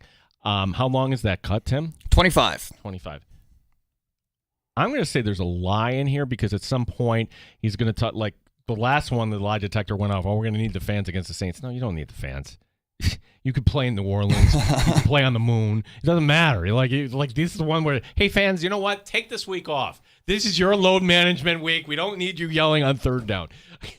All right, one lie. Are you going over or under on the lie? I'm going to take the over because he's going to talk about the Saints and he's going to respect them, and they don't deserve the respect. No, they don't deserve everything. Okay, here's Sean McDermott talking about playing at 1 o'clock. We have to be intentional about it because it's a normal part of our life now. And so, we've had a 1 o'clock game, but it's been away. Having a 1 o'clock game at home is a slightly different routine, or it takes a slightly different routine. So I'll mention that to the players when the time is right so that they're aware and intentional of, all right, what does my routine look like for a 1 o'clock home game in this case compared to the 1 o'clock, away game we had a couple weeks ago. A lot of truth out of Sean McDermott today. Disappointing. Now, we might get more as the week goes on. Maybe maybe we could ask, I don't know what audio would bring tomorrow here, but I really thought we'd be getting Spencer Rattler as great. The Bills media doesn't even care about those questions. There is a Saints no huddle one. You want to hear that one? Oh, Saints no huddle. How long is this? 14. It was for the update, but we can run it here. Oh, absolutely. Saints no huddle. I'm bouncing between 3 and 4. I'm going to say 3 because McDermott tends to talk in circles. 3 might even be high. Tim, am I on the button with 3 or are you going more? I'm going to take the under just because we haven't seen many outside of the Kellen Moore stuff. So okay, I'm going to say that continues. Right, play Making along. sure our players are aware of it and ready for it. They've used it pretty much in all 3 games, and it's a big part of their offense. Because of that, it has to be a piece of our defense this week, and the things that come from it are multiples. Oh, darn it, Sean. Damn it, Sean. Sean, come on, man. Might be able to squeeze one here. There's one more for the update. Areas to improve. Oh, for the Bills? Yeah. Oh, okay. Now, we're going to apply our opinions to this because areas can improve. Okay, 3rd down. Now, but if he defaults, let's lay the ground rules here. If he just defaults that, goes football guy. In other words, we want to improve in every area. There's always room for improvement. No, you're not answering the question. That's a lie. Unfortunately, we're getting coach speak. Yeah. If you get coach speak, I think that in this cut it would count as a lie because areas improve. Yeah, you got to fix the bleeping 3rd down defense. My gosh, Tim, I'm getting so comfortable with you. I almost let that come out. Uh-oh. There's a button for that somewhere. How many seconds is it? 17. 2. You going over or under? I'll take the over because there's just not 17 seconds on areas to improve for the Bills is a long time because there's not a whole lot to improve on. Okay. Just generally speaking, we can be better, not just rushing the passer, but working together to impact the play or affect the quarterback better. Those two have to work in concert with one another. Overall, it just needs to be better, but they have to work together. That all has to come together, on any play, let alone 3rd down. We got this time around. This game let us down. This is like truth in advertising when I tell you I don't hear these cuts ahead of time, and I'm going off of McDermott's history, and this was just a big letdown today. And I apologize to everybody. I thought this would be a lot of fun. I remember the one time they're playing the Texans and talking about Andre Roberts as a future Hall of Famer. Like, what? That's how this whole bit was born a few years ago, and figured we'd have Spencer Rattler as a good young quarterback. He didn't pour it on today. That's how bad the Saints are, Tim. We don't even worry about we know what we have to do. There's a couple more days for him to lie to us, so perhaps we'll get it later in the week. Perhaps, yeah. We normally speaking, he'll go on Friday. Josh Allen went. Now, conversely, Josh Allen doesn't talk in terms of lies. He just doesn't give you everything. Like Josh Allen today, right at the end, and I don't fault him for this. You're at the point where what are you gonna say? Just dumb it down and get the press conference over with if you're the quarterback. Josh Allen's buttoned up. He's got it under control. McDermott has to be more outward, so there's more room for him to lie. But it's mostly just because they're making him talk. He doesn't want to be there either. No. Not at all. We got through it, but there was only that one, the Kellen Moore stuff. So, and I guess you got to be respectful to your teammate. Don't give him anything to hang up in that locker room. So. That would be it. So Bills now it's 16 points. I feel like I was PJ Glasser. What I saw was minus 145 for an anytime touchdown, and this isn't my forte, Tim. That's why we have PJ Glasser on. But there's a reason why. When you see anybody minus odds for an anytime touchdown, you're like, ooh, do I really want to do that? They're going to get him the franchise record. I'm sorry. I don't know when that happens in the game, preferably early on. And then, okay, you know what, James?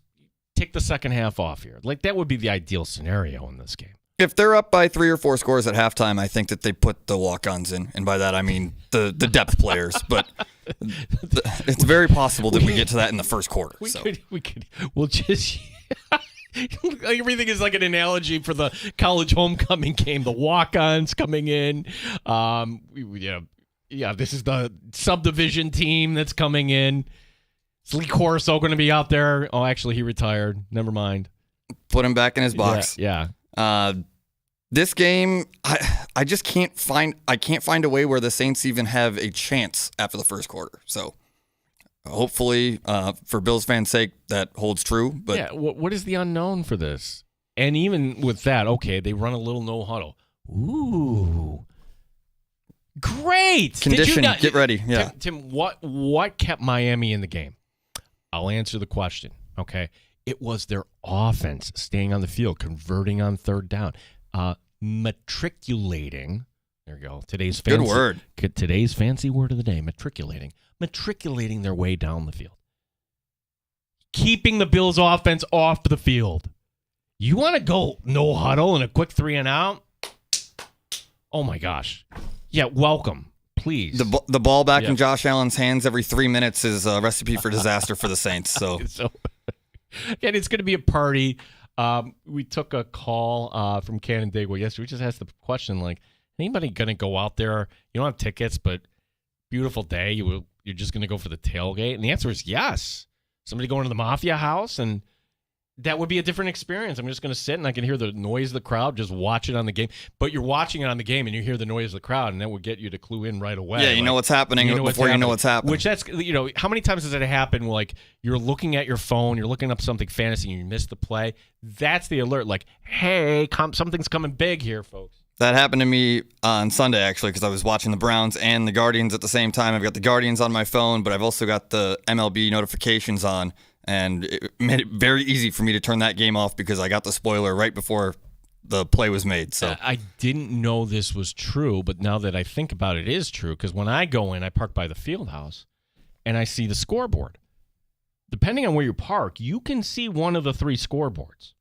Like the screen? Yeah, the screen, which is pretty wild. It's a nice TV. Yeah, I would think, okay, you're probably looking at your phone, but if you want to see a replay, see anything else going on in the stadium. We welcome your feedback. Our phone number, 866-4FAN, 866-4326. We've got a cool event coming up at Highmark that's going to be in the month of October. We will talk about that coming up next. My name is Gene Battaglia here on The Fan, Rochester.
Reality checks and all the Rochester Ramworks action. This is the Fan Rochester. The Fan Rochester Sports Update. 3 starters not practicing today for the Bills: Ed Oliver, Matt Milano, and Spencer Brown. Brown, as it turns out, actually got hurt in the Dolphin game last Thursday. Limited today was defensive and A.J. Epineza. Head coach Sean McDermott is aware of the Saints no huddle. Making sure our players are aware of it and ready for it. You know, they've used it pretty much in all 3 games, and it's a big part of their offense. Because of that, it has to be a piece of our defense this week, and, you know, the things that come from it are multiples. Meanwhile, Maxwell Harrison working out light on the side today. No timetable yet for a return. Scary scene in baseball last night where Guardians DH David Fry hit in the face by a pitch. He's going to be okay, but he's out 6 to 8 weeks with a facial fracture. Gene Battaglin, the sports leader, 95.7 FM and AM 950, The Fan Rochester. The beer is cold and the wings are hot. You're in the sports bar with Danger and Battaglia on the sports leader, 95.7 FM and AM 950 The Fan, Rochester. Yeah, I can't wrap my mind around, Tim, that it's hockey season. It sure is. Yeah, we we had the Sabres preseason last night. We have the RIT women starting out this weekend at home. We've got the RIT men. Their season begins with a home exhibition game next weekend. So, yes, October is next week. That is for sure. Sticking with RIT here, like, they do something cool every year where they will pick a landmark. And this started out, like, reading up on the history of it. Hey, let's do the Eastman House, or let's do something on campus where it's, they call it the Big Shot. And it's a different way of, taking a photo of something that's really cool, and it gets the students involved. And coming on the show with us right now, he is the Dean of Art and Design at RIT, talking about the Big Shot, Todd Jokel.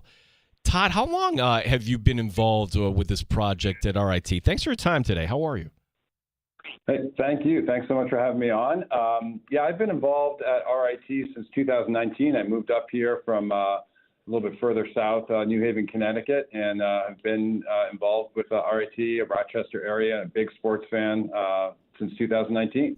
So the Big Shot, before we tell everybody where it is here, how would you, I'm probably, fumbled it a little bit, but how would you describe what this project actually is? No, you've been awesome. I was listening to you, and I was like, wow, he's actually done a little research. Appreciate it. The RIT Big Shot is a program that was developed by Rochester Institute of Technology's photo school in the 1980s. And for many, with Kodak in the area, everyone knows that RIT's photo school is top in the nation. But the Big Shot itself was some faculty getting together and probably went into cause a little, mischief. It's a nighttime photo it's a long exposure where all the lights in the area get shut down, and there's participants, usually hundreds of them, and we're going to talk about even a much larger one in a moment. But hundreds of the participants illuminate the scene with flashlights, and nowadays they use their phones and other things. But that's what creates the lighting for this long exposure, and so it's a nighttime photo of whatever setting we're at. You mentioned the Eastman House, the Kodak building. We've done the Alamo, and we can talk about a few others in a few moments, but I think we should reveal what we got going on. Yeah, I mean, the one here, the Bills fans would be curious. So the topic here is going to be Highmark, and it's fitting. It's the last year of Highmark Stadium, and what I tell Todd, people that, when I ask about High Stadium, it's a dump. But it's our dump, and there's so many memories from this stadium. We remember great games, we remember things that didn't go so well, and we're saying goodbye to this. And it's a landmark that soon will be gone. So first, before we talk about what this will actually entail, how did this come about? Who reached out to the Bills? How did you guys line this up this year? Well, I mean, we're in Rochester, we're Western New York, and we are Bills fans through and through. And I think some of the faculty, Eric Kunzman, Danny Hughes, kind of put a few things, one and one together, and we're like, you know what? This is the last chance that we ever get to do Highmark Stadium. They reached out to the Bills, and then we also have some connections with a gallery in Buffalo, CEPA Gallery, CEPA. Mm-hmm. And, the Bills were extremely receptive and have been incredible partners in this. So they saw the value of it and how this, what this would do with the community that wanted to come together and participate in it. And it's really been a great connection between the sports of the area and the Buffalo Bills, and then the great legacy of photography at RIT. So, like some other landmarks here, Susan B. Anthony House, which we all take pride in, and well, you can picture that, right? If you're driven by it, it's a picture of the outside of the house. Cowboy Stadium, you can picture that.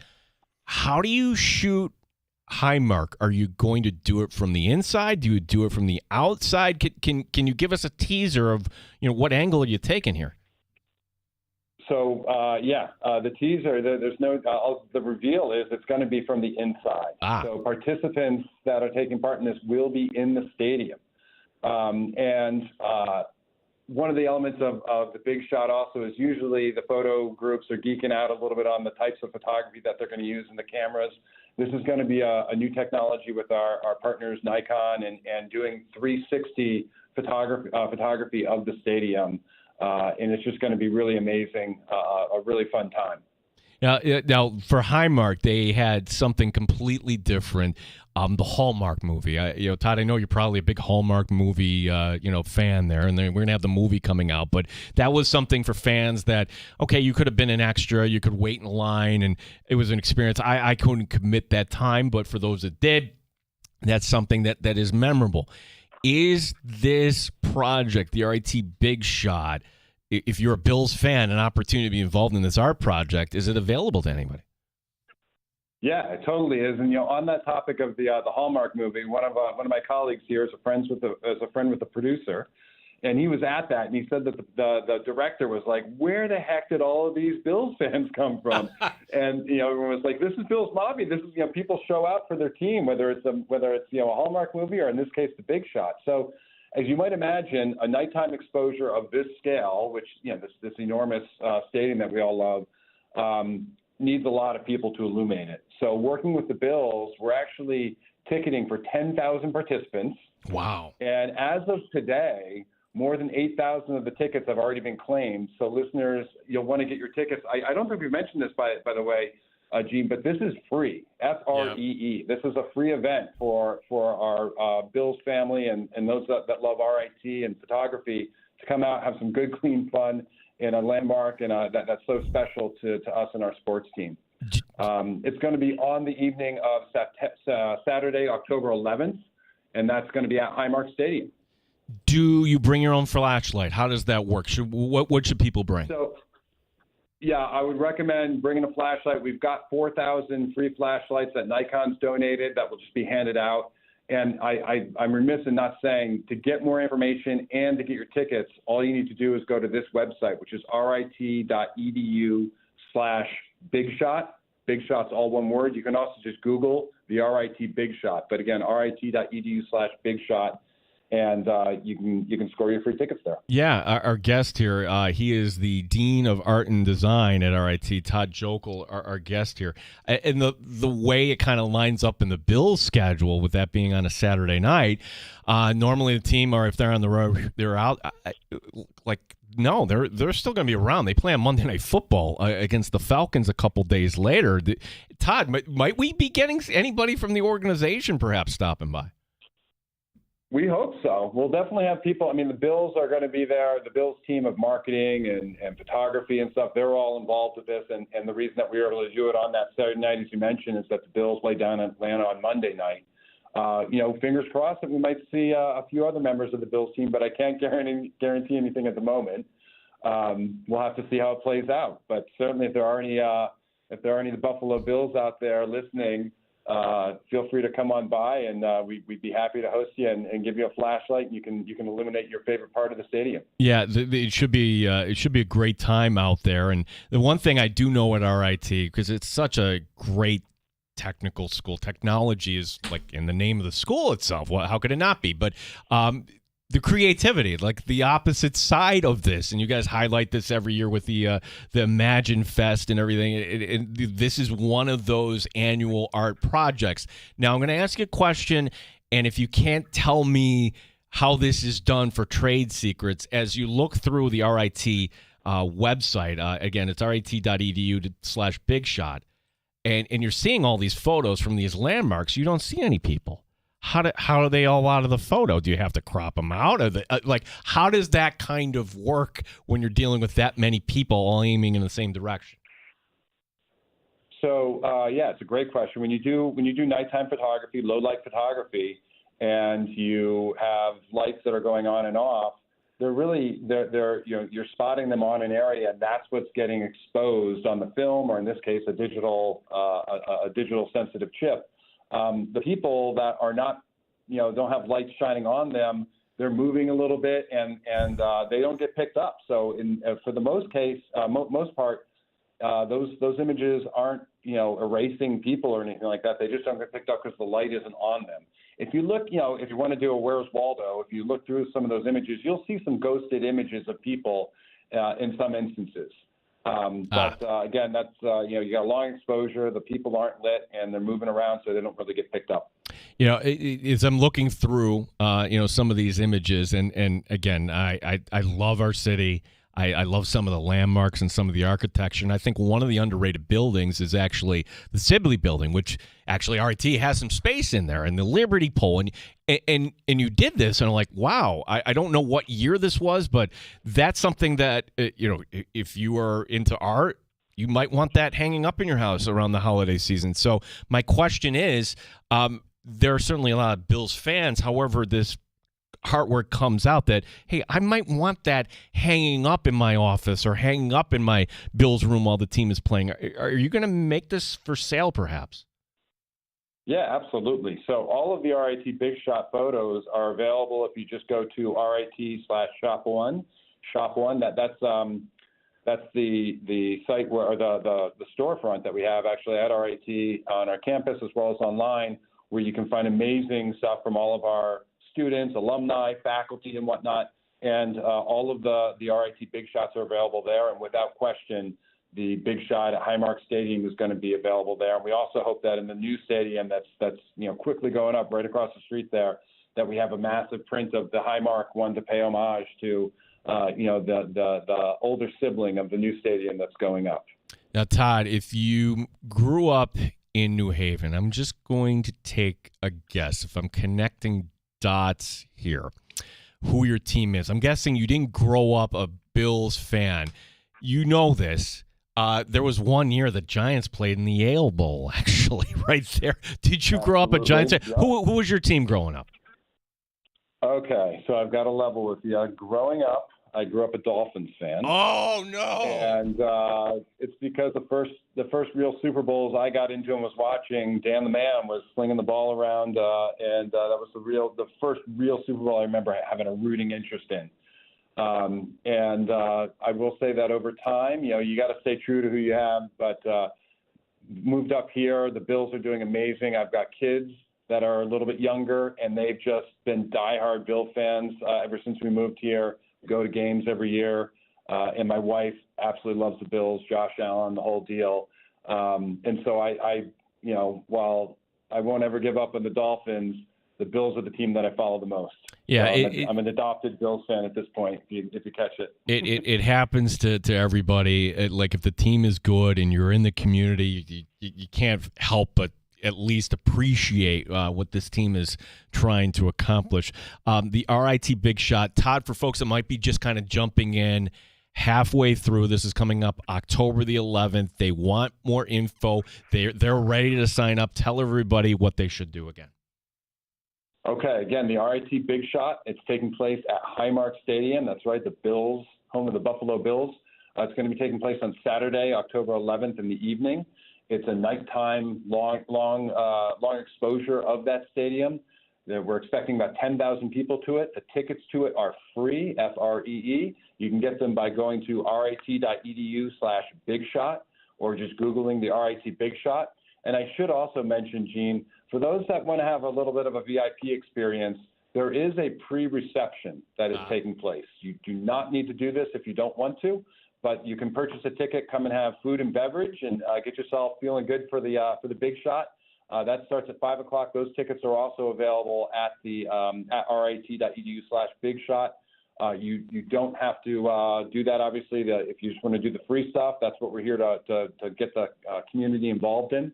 I also want to mention that you do have to have tickets before you go. There will not be any ticketing distribution on the day of. Todd, what's important, and the tickets are getting out, are rolling quickly. From yeah.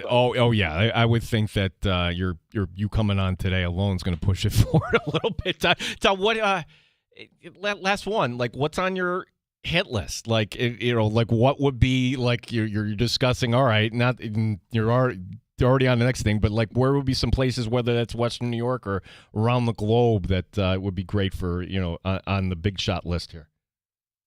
Yeah, well, I mean, teased it a little bit earlier. I mean, hopefully, that new stadium's opening up across the street. We'd love to be back there when that thing opens up for another RIT Big Shot. I think the fans would love that too.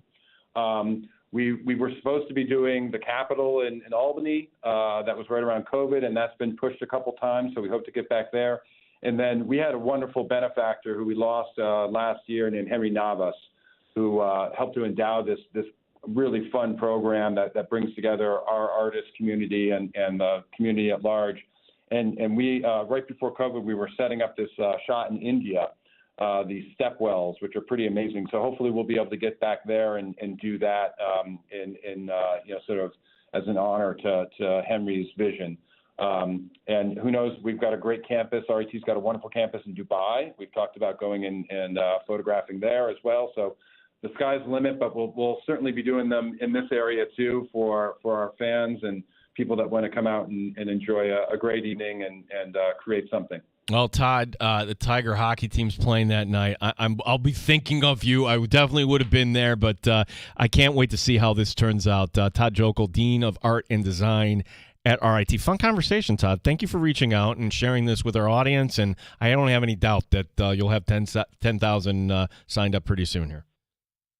Yeah, thanks so much. Go Tigers, and go Amerks, go Bills, go Sabres. Todd, thank you.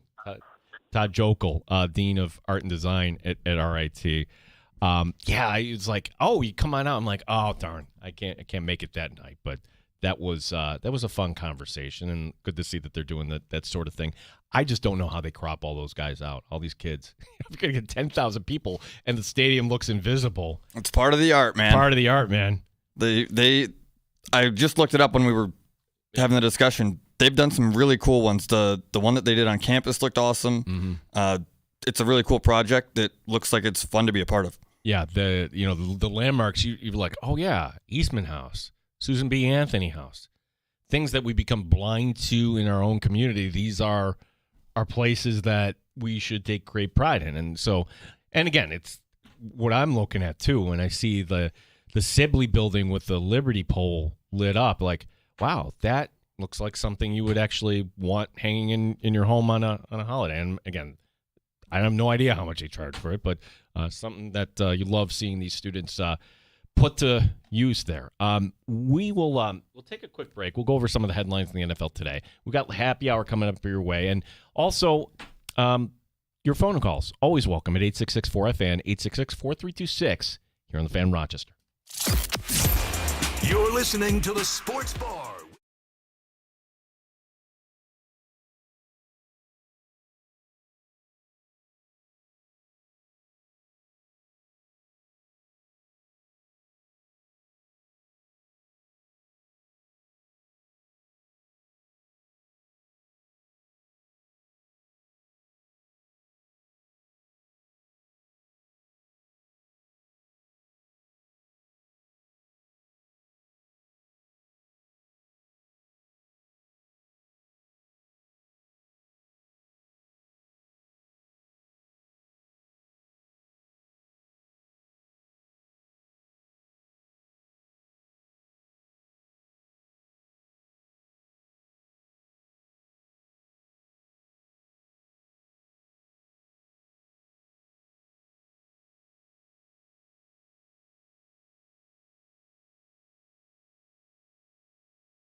Take the sports leader with you everywhere you go.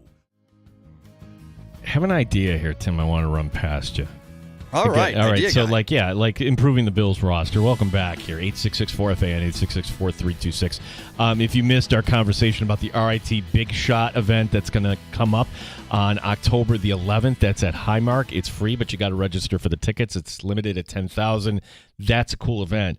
And the thing, not that it, Tim, if it fit the schedule, I would have loved to have been an extra in the Highmark movie, but couldn't commit that time. This is, hey, you show up at 7:30, okay, everybody ready, aim, fire, and then you take a little bit of, for the take there, and that's it.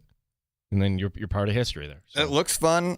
I will not be a part of it because that's the Amherst season opener as well. It is, yes. Hockey season kind of crossing in. Minor story here. Have you ever heard of Jarvis Brownlee? Jarvis Brownlee is a player that was a 7th-round pick going to the Jets. Okay.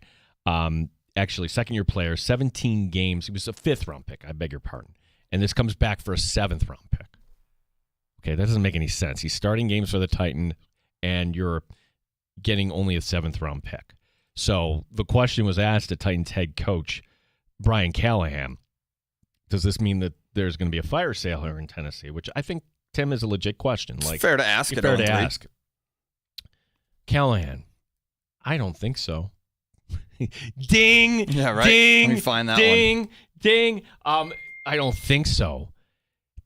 Tim Schneider, are you an alien? I might be. No, okay, well, that's a bad one. Most people would answer no. Okay, no. No, bad, I'm not bad. an alien, okay? I forgot to lie. Yeah, that's good one.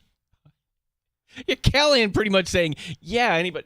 You look over, okay, who might. Okay, now I'm being the scavenger. That was something. That's me, just as a vulture kind of looking over. I'm like, ooh. Is this our Brian Windhorst? This guy's really good. Yeah, doing my fingers pointing in the air thing. Remember L'Jarius Sneed? He was excellent with the Chiefs. Opposite of McDuffie, like that was the 1-2 punch that got the Chiefs their last Super Bowl win. And then what did Sneed do? He got paid big time by the Titans, which you can't fault him. That's what these guys are done. McDuffie got the money because it was a 1st-round pick. Sneed was only a 4th-round pick. And Sneed getting $51 million guaranteed at signing for Tennessee. We're nearing the halfway point of this deal. And his cap hit this year, Tim, it would be 22. But of that 22, well, you have games going on here. So prorate it. Yeah, prorate it. And we'll worry about next year when we get to next year. These are the types of guys that I think the Buffalo Bills should be looking at. Like, get proven commodities that maybe aren't in the best situation. Now, that contract isn't – last year, Amari Cooper was expiring, and nobody else really wanted him. Cooper gave you a couple plays, but not much. There's going to be other examples. But if the Titans – if their media today, Tim, is already asking, hey, is there a fire sale? And the coach says, I don't think so. Okay, there's a fire sale. That is a team, as there should be. They're not good. There's nothing really other than the quarterback. Get as many assets as you can, and when this team does get good 2 years from now, guess who's not under contract? L'Jarius Sneed. So the Sneed signing really didn't make any sense in the first place. But those are the types of things. The corner position, you can upgrade on this Bills team. And part of me just loves the narrative, Tim, of let's get a former Chief here. Let's get somebody who knows what this is all about to kind of push us over the top. Pick the brain of a winner and pick the brain of somebody who's been a thorn in your side for a number of years. So that would be a great addition if the Titans are willing partners and if they're dishing out starters for depth draft picks. That's a call that Bean hopefully already made. Right. I would think, and this is something that, all right, because the Bills' schedule is kind of softish, you don't make this move now. You're seeing, okay, what's happening, whose stock might be going lower, what other teams might be selling coming up that first week in November. I can guarantee you Tennessee will accept a call on anybody at this point. Tennessee's on the same timeline as the Bills were a few years ago, meaning, hey, we got our young quarterback, and we're not very good right now. But we got this new stadium. I should know this. When is that going up? Pretty soon. It's been approved in Nashville. They'll get it eventually. The half this league is all going to look the same, meaning, hey, here's a dome here, a dome here, a dome here. That's what's going to make Buffalo unique. It's going to look different. People will know right away. When you're looking at a game, whether it's Atlanta or Vegas or Minnesota, you really have to know your NFL football right away to know, okay, that's that stadium. We've got happy hour coming. So I don't know. Just a thought that popped into my mind. Happy hour's coming on the way. Your calls at 866-4FAN, 866-4326. He's Tim Schneider filling in for Danger today. My name is Gene Battaglia here on The Fan.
Rochester, the sports leader, 95.7 FM and AM 950, The Fan, Rochester. WROC AM, WBEE HD2, Rochester. And streaming online and in the Odyssey app at The Fan, Rochester. The sports leader, 95.7 FM and AM 950, The Fan, Rochester.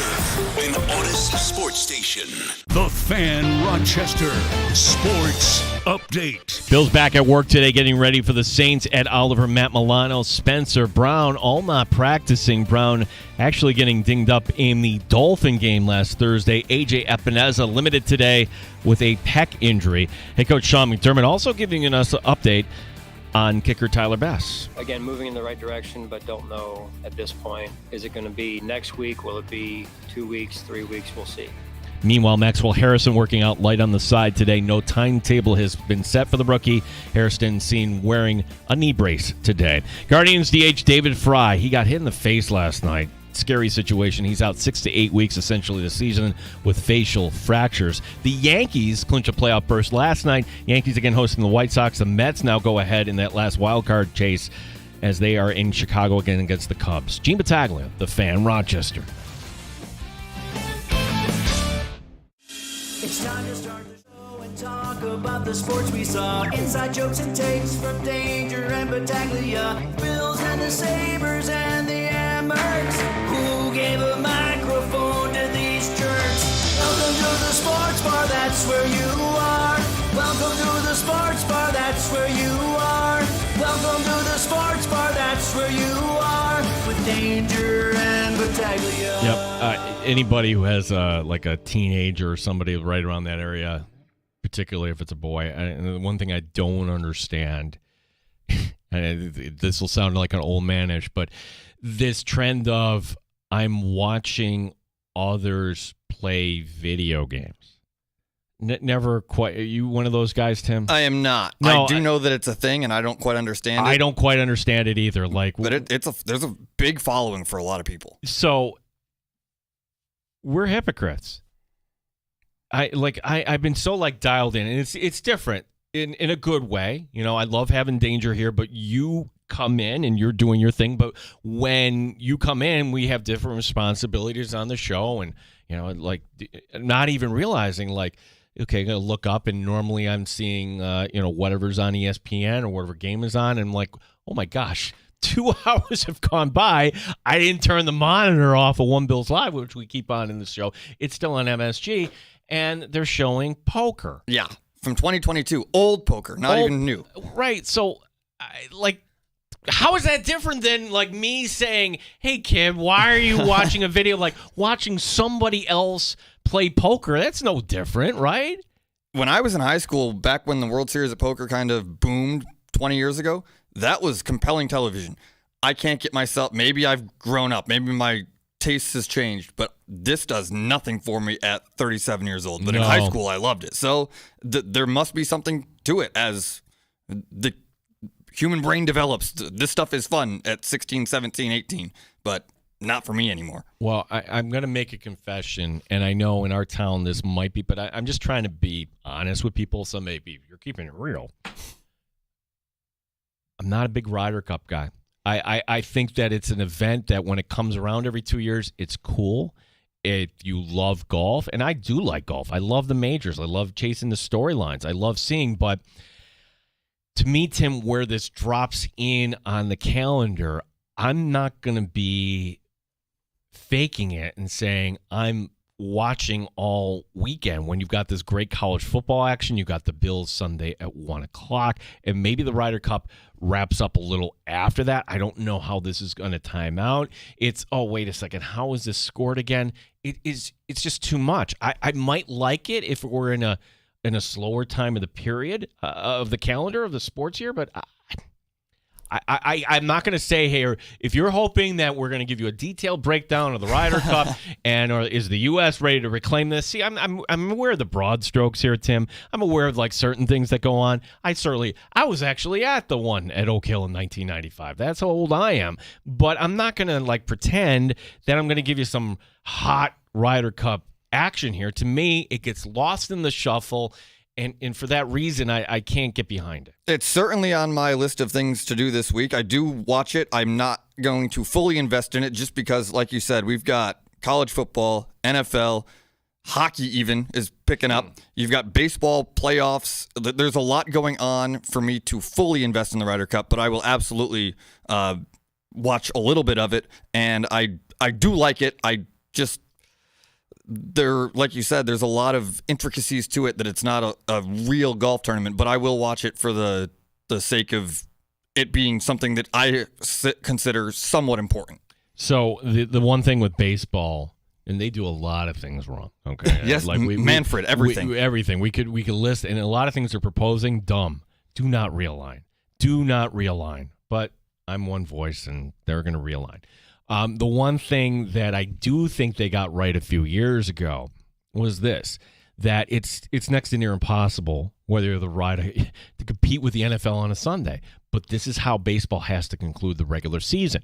They're smart enough, Tim, to realize, you know what, we can't do this in prime time because we got to actually get the teams that make the postseason to said postseason and get them in a plane or whatever.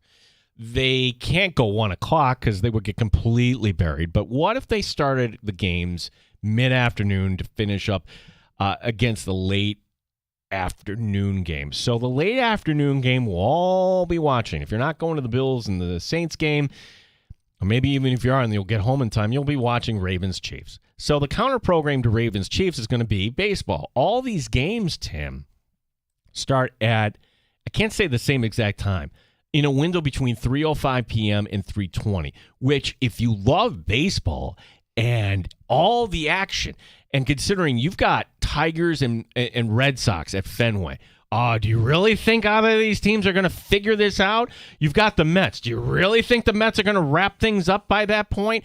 What about the Dodgers in Seattle? There are going to be games that are going to hold our attention. Sure, there's some games that don't mean anything, and White Sox and Nationals. Who cares? But there's going to be other games that, all right, on a Sunday, when you've got it's halftime of Ravens Chiefs, you're going to be flipping over to see even the Yankees, let's say. Will the Yankees still be in the race for the division by that point? Or maybe they'll just need that game to make sure they get the home field against the wild card opponent. Tim, that's a fun sort of window on Sunday. And for me personally, I put that ahead of the Ryder Cup, the last game of the regular season of baseball. I love me some baseball to the point where if it was the complete opposite of this, staggered throughout the day, 1 o'clock, 3 o'clock, 5 o'clock, 7 o'clock, 9 o'clock, then you got the West Coast stuff at 10. Well, it doesn't matter. I can do it. I can do 12 hours of baseball. That said, all of these games starting within an inning of one another, for lack of a better, 15 minutes. Yeah. All these games starting, that is baseball chaos as well. And I obviously will watch the 1 o'clock games through 4 o'clock, but if I switch over and I've got the third or fourth inning of all of the baseball games at the same time, that's also some pretty fun TV. Which is, some of these games are going to have a completely different tenor. Let's say, so Pittsburgh is at Atlanta. You'll have guys like, okay, I need to get on a plane, swinging at the first pitch. You'll have over it. Time of game 1 hour 58 minutes. You will see umpires expand that strike zone. It's like, okay, you know what? You're out of it. You're out of it. We're kind of done. I'm talking about the other games that actually sort of matter here. So there's going to be a lot too, because the AL is completely wide open right now still, and there's only 5 days left. There's something here on this schedule for just about everybody. There's going to be 15 games starting from 3:05 to 3:20. Every single team in Major League Baseball will be on the field by 3:20 p.m. Eastern Time. And of those 15 games, I'm going to say 6 to 8 of them, even still at that point in the year, just one game left, 6 to 8 of those games are going to have a lot of value for playoff seeding purposes. Our number is 866-4FAN, 866-4326. Colin hung up. Colin's comment to me was, get in the 21st century. You can watch more than one thing at once. Well, I did it last week, like I said earlier. Colin, I like on an NFL Sunday, that window, between 3:30 and 4:30 is exquisite. And I do watch more than one thing at once. It's called the NFL. Hey, look at this All of final. it. Look at this final. Look at this final. Look at that final. And to me, the Mets and Marlins and the Yankees and Orioles and all these other things that are going to be going in. I'm just saying, like, I can't invest. Now, It's overload almost. it's overload. Now, I've been wrong about of sporting events before, meaning like there was the World Baseball Classic a few years ago, and I was like, kind of Fred says, so who cares? But then you start watching, like, oh, there's something to this, and by the end, hey, you're watching Japan here, and like I'm into it, and maybe the drama from the Ryder Cup will actually pull us in. Just my point is, Colin, that if you put this at a different time of year, you would have a better result in terms of television. It's crazy to think that too, that these guys still don't get paid. It's like they're doing it for love of country. Yeah, they're donating it to charity. I believe I saw whatever the prize pool is. Right, and they don't get paid, but they all have their sponsors, and they're not wearing their sponsors' gear, but it's good for them for the exposure and whatnot. Yeah, the crazy thing. Remember about Ryder Cup, just how many people from not in our country were here. Just like, okay, that does pull in a total different crowd than as compared to a PGA championship. Colin, thank you for the call. I don't have all the answers. Would you be all in on the Ryder Cup if it came back here? Yes, 100%. I'm a hypocrite. Okay. Yeah, 100%. Like we would be, up and down. I would be explaining to you best ball. I'd be, doing everything. We'd be breaking down everything possible, Tim, when it came up. I remember being a kid. We went out I don't know why I remember this, but we went outside of the classroom and watched the plane leave once it was done. Like, I don't know how that was tracked back then, but we went out to watch it had to have been Europe, just leaving. You could see it from our school's backyard, I guess, for lack of a better word. I don't know why I remember that, but it's like a core memory of mine from when I was 7 years old. It's interesting. Like now, like would you even be able to pick that up? There's so many. Like the thing that happens with any golf major, like the Rochester International Airport. Oh boy, that feels like a major league airport. Like looking up, like wow, there's a direct flight coming in from Dallas. Like you have other airlines adding that stuff. I don't even know. Like today, you'd be able to track that stuff down. The Bills notes from today. We mentioned this in the update. Yeah, it's an ongoing storyline, right? Load management. Do the Bills need Al over this week? No. Do they need Matt Milano? No. Hey, Spencer Brown, something's wrong. Okay, take a few days off. Like these are guys that you may not see this week. And as we always say with the Wednesday injury report, it's just Wednesday. Check back on Friday. But considering that for Oliver and Milano that they missed the last time around, you don't need them against the Saints. We could say this out loud. We're not jinxing anything. Okay? Like the NFL, anybody can beat anybody, blah, blah, blah, blah, blah, blah, blah. Please present to me the way in which the New Orleans Saints can beat the Buffalo Bills. Well, I would think, Tim, the way you would start off would be look at what the Miami Dolphins did. Look at how their offense just was able to hold on to the ball, and then there was a payoff at the end in terms of points. That's it. And even still, the Dolphins made the mistakes at the end, and that's what the Bills are going to bank on. Okay, you're going to beat us that way. You're going to beat yourself in the end. Very Chiefs-like. Meaning that's how the Chiefs beat a lot of teams last year. They weren't really blowing teams out, but you know what? You are going to make the mistake at the end, not us. And that's a credit to what Sean McDermott has drilled into these guys. Don't turn the ball over, make the play at the end. The Bills are figuring out how to win games a different way. Back to what the Saints are going to do. Not only are they not going to matriculate the ball down the field, Timmy, they're going to run no huddle. That seems risky, to say the least. Yeah, please. Yes. Running gun against Josh Allen. You want to, absolutely. Like, come on in, show us what you got. Hey, did you know we had a really fun no huddle here too? Let's see how it compares. Are you kidding me? If they roll out the no huddle, what on earth are you doing? Teams have had a chance to not prepare for it. The Bills will be ready for it. But one quick 3 and out is all you need. If the Bills get up by 2 scores in the first half, it's a party. We've been saying that all along. Beautiful weather. the idea that you are not going to have another 1 o'clock game until 1 month now, essentially from that, on October 26th at Carolina. The idea that you don't have another home 1 o'clock game other than Tampa Bay November 15th. This is it. This is the last great weather 1 o'clock game in the history of Highmark Stadium. It is going to be a party coming up. And the idea, Tim, that this is the rare exception. Does anyone have any anxiety over this game? You shouldn't. There's no anxiety. You are bringing in the subdivision team. It's homecoming week. We want you. It's almost like the NFL did this on purpose. We want you, the Bills fan, to feel really, really good. And by the way, if you haven't gotten your seats across the street, honestly, that's what it feels like. Let's just kind of have a good time and celebrate what this franchise has become. I need to find a Bills doomsdayer out there where they can actually present a chance, a realistic opportunity for the Saints to win the game. Like right now, the two of us are 99.99 certain that not only are the Bills going to win, but the Bills are going to win with players that they rarely use. There is a chance, obviously, it's the NFL, but realistically, I cannot picture one or come up with a strategy for the Saints to actually leave Buffalo with a victory. There's nothing. This show might have been on when you were a kid. Do you remember the show, this sitcom, Coach? Yes, Coach? I do. Yeah, Hayden Fox, the coach, and he was a college coach, but then he went to the NFL, and for the life of me, I don't remember what fictitious team he coached in the NFL, but I remember the plot where, hey, we're going to go to Buffalo, and the team went out for chicken wings. Okay, they don't go out to the local restaurant. That never, ever happens. You're locked down wherever you go. You're not allowed to go out. But I digress.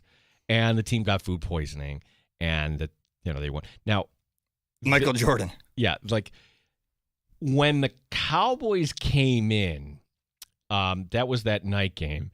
What was stunning to me about that game, because that put the rest of the narrative, the Bills aren't when they play a physical team, they're going to get out physical. The Bills were bullies that night. They absolutely pushed the Cowboys around to the point like, wow, the Bills can play this sort of game. And that ended that narrative. But to what degree is this true? Or maybe it was just Cowboy fan rationalizing it.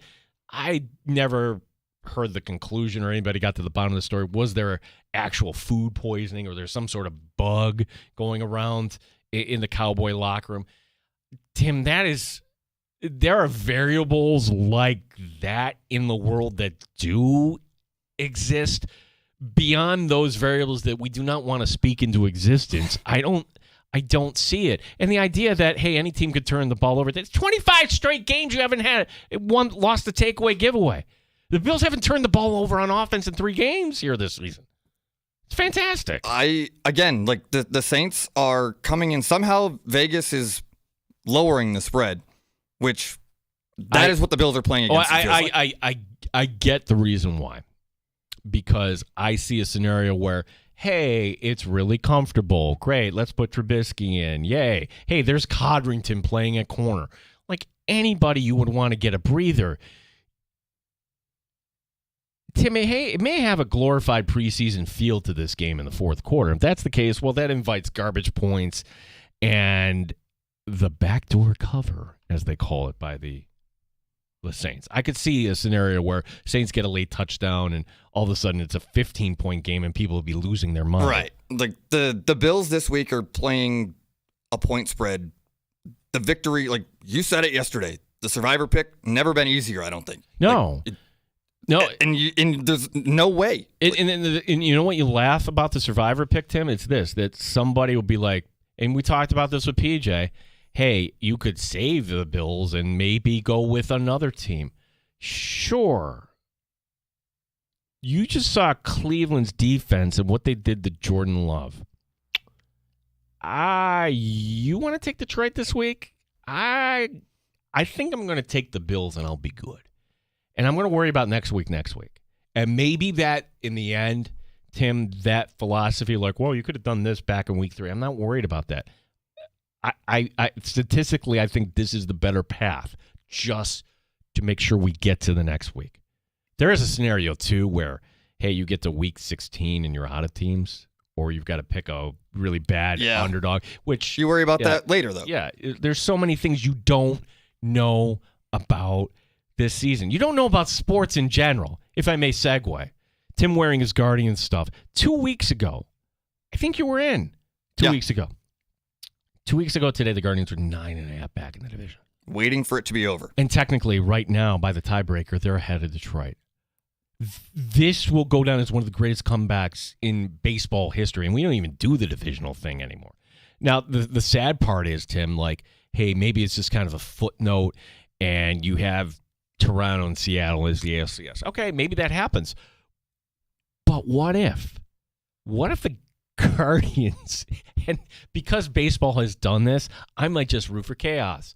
I might just root for the Guardians. I love chaos too. I might just root for the Guardians to get to the World Series. Just and I'm sorry, Yankee fan. I want Yankee fans to be happy, but if it's not your favorite team, don't you just want to see Rob Manfred just kind of sweat a little bit?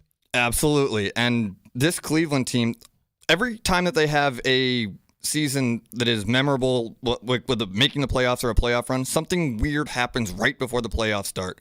And if they have to carry the fastball off the face of David Fry, that's going to be added momentum, which you can't quantify. But stuff like that happens, and then teams go off with it, and they're already running. So adding a guy, that factor, that storyline to it, this could end up being the most special season that Cleveland baseball has ever experienced. And it all started with, needing to win and win and win, but also Detroit having to lose, and that happened. Well, what we were talking about last night. Now, we're welcoming Baseball Writer into the show, Tim. So I'm so glad Danger isn't here today, that somebody can appreciate baseball as the way you do. By the way, what are you doing for dinner tonight? I'd love to hang out with you, Tim. If Baseball Writer is picking up Gene to give him a ride home today, maybe we can all go grab dinner. Well, Gene still doesn't have a car, and you know what? He's just an arrogant young man, that man. Tim, the history in baseball. Have you ever heard the name Ray Chapman? Yeah. Ray Chapman. Terrible. I was not alive, but my grandfather was. He witnessed this event. In 1920, Ray Chapman was hit by a pitch, and he died. Tim, while I'm watching last night, the young man, what's his name, Fry?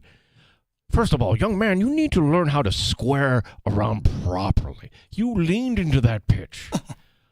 What is so funny here? This is not. I'm making a point here. Baseball Writer. No, I'm making a point. Danger does this all the time. Like you're just laughing at me. Don't you know I'm important? I'm Baseball Writer. Like that was dangerous last night, Tim. I am so happy this young man is going to be okay. But they don't teach the proper technique of the bunt anymore. And the bunt is so important. So I would say from last night, Davis Fry, when you get up, make sure that you're learning the proper technique for a bunt. That way you don't get hit in the face. And I'm so happy we don't have the second coming of Ray Chapman. Baseball Writer, you have a lot of baseball. Bunting has not been a thing in baseball for 2 decades, Mr. Writer. And while you are correct that it is smart to be safe, there is many more things to work on than bunting. Sorry, sir. This is what's wrong with the game today, young man. Bunting should be back and more part of the game. Sacrificing and having the pitcher bat, you know that is what most fans want. And all these teams making the postseason, there should be only really 2 divisions. I'd rather have them go back to 1 division. How much fun would that be that we just have the best team and the best team, and we have the World Series the first week of October?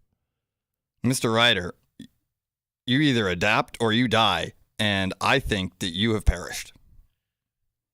Please read my upcoming article in the Business Journal. Thank you, Tim. All right, there's Baseball Writer, everyone. Ooh, you were laughing at Baseball Writer. Baseball Writer has some takes. They're antiquated, but he means well, I think. We got shots coming up in the sports bar. Some of the things we haven't gotten to. This is hilarious. Who is on the cover of Us magazine? Take a guess. Our favorite couple. Yeah, that's coming up. Time for your calls and last call. Last call is for you at 866-4FAN, 866-4326 here on the Fan Rochester.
Sports Update. 3 starters for the Bills not practicing today. Ed Oliver, Matt Milano, and Spencer Brown. Brown actually got hurt in the Dolphin game last Thursday. The Bills now 16-point favorites as listed over the Saints.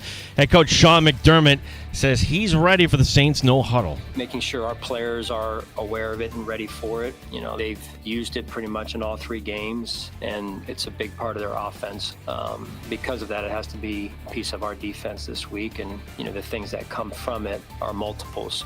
Meanwhile, Maxwell Harrison working lightly on the side today. No timetable has been set for the rookie to return to action. Harrison still wearing a knee brace today. The Yankees, they clinched the playoff berth last night. They're continuing their series tonight against the White Sox. The Mets with a come-from-behind win last night in Chicago. Same 2 teams tonight at Wrigley. Gene Battaglin, the sports leader, the Fan, Rochester. Listen to the Sports Bar with Danger and Battaglia on Apple Podcasts, Spotify, or wherever you get your podcasts. The Fan, Rochester. Getting to some comments we haven't gotten to. You're always welcome to reach us on X, The Fan Rochester, our handle. He's at Wompfump. Don't ask me to tell that story. My name Gene Battaglia. Reach me, or you can just leave a comment also in the box there on YouTube if you're watching that way. Greg writing in. Oh, man, this goes back to us talking about poker. Oh, man, World Series of Poker, World Poker Tour. I was stationed in Guam when Chris Moneymaker won. That was my first season of watching poker, and I was hooked. Greg. No, Chris Moneymaker won. Greg, thank you for your service, as always. And, Greg, you're saying what we always say. We mark time with sports. You can remember things based on where you were in your life. And at that point in your life, while you're stationed in Guam, that's how you picked up watching poker, which that's kind of cool. Chris, as I get our listeners straight here, Chris writing, as a photographer myself, I wouldn't even consider doing the nighttime photography without a tripod, considering everything goes into getting at the right time. It just seems strange to me that tripods wouldn't be allowed. Chris, simple explanation on that. It goes back to the RIT Big Shot. That will be coming up at Highmark on October the 11th. And if you're not familiar with what the Big Shot is, huge art project, and this is going to put a different look on Highmark, and it's free to anybody who wants to participate there. Why aren't tripods allowed, Chris? Because you're not the one taking the photograph. That's it, you're just there to aim the flashlight, basically. You and 10,000 people, they have their people that are going to take the photographs with that. So that's the reason.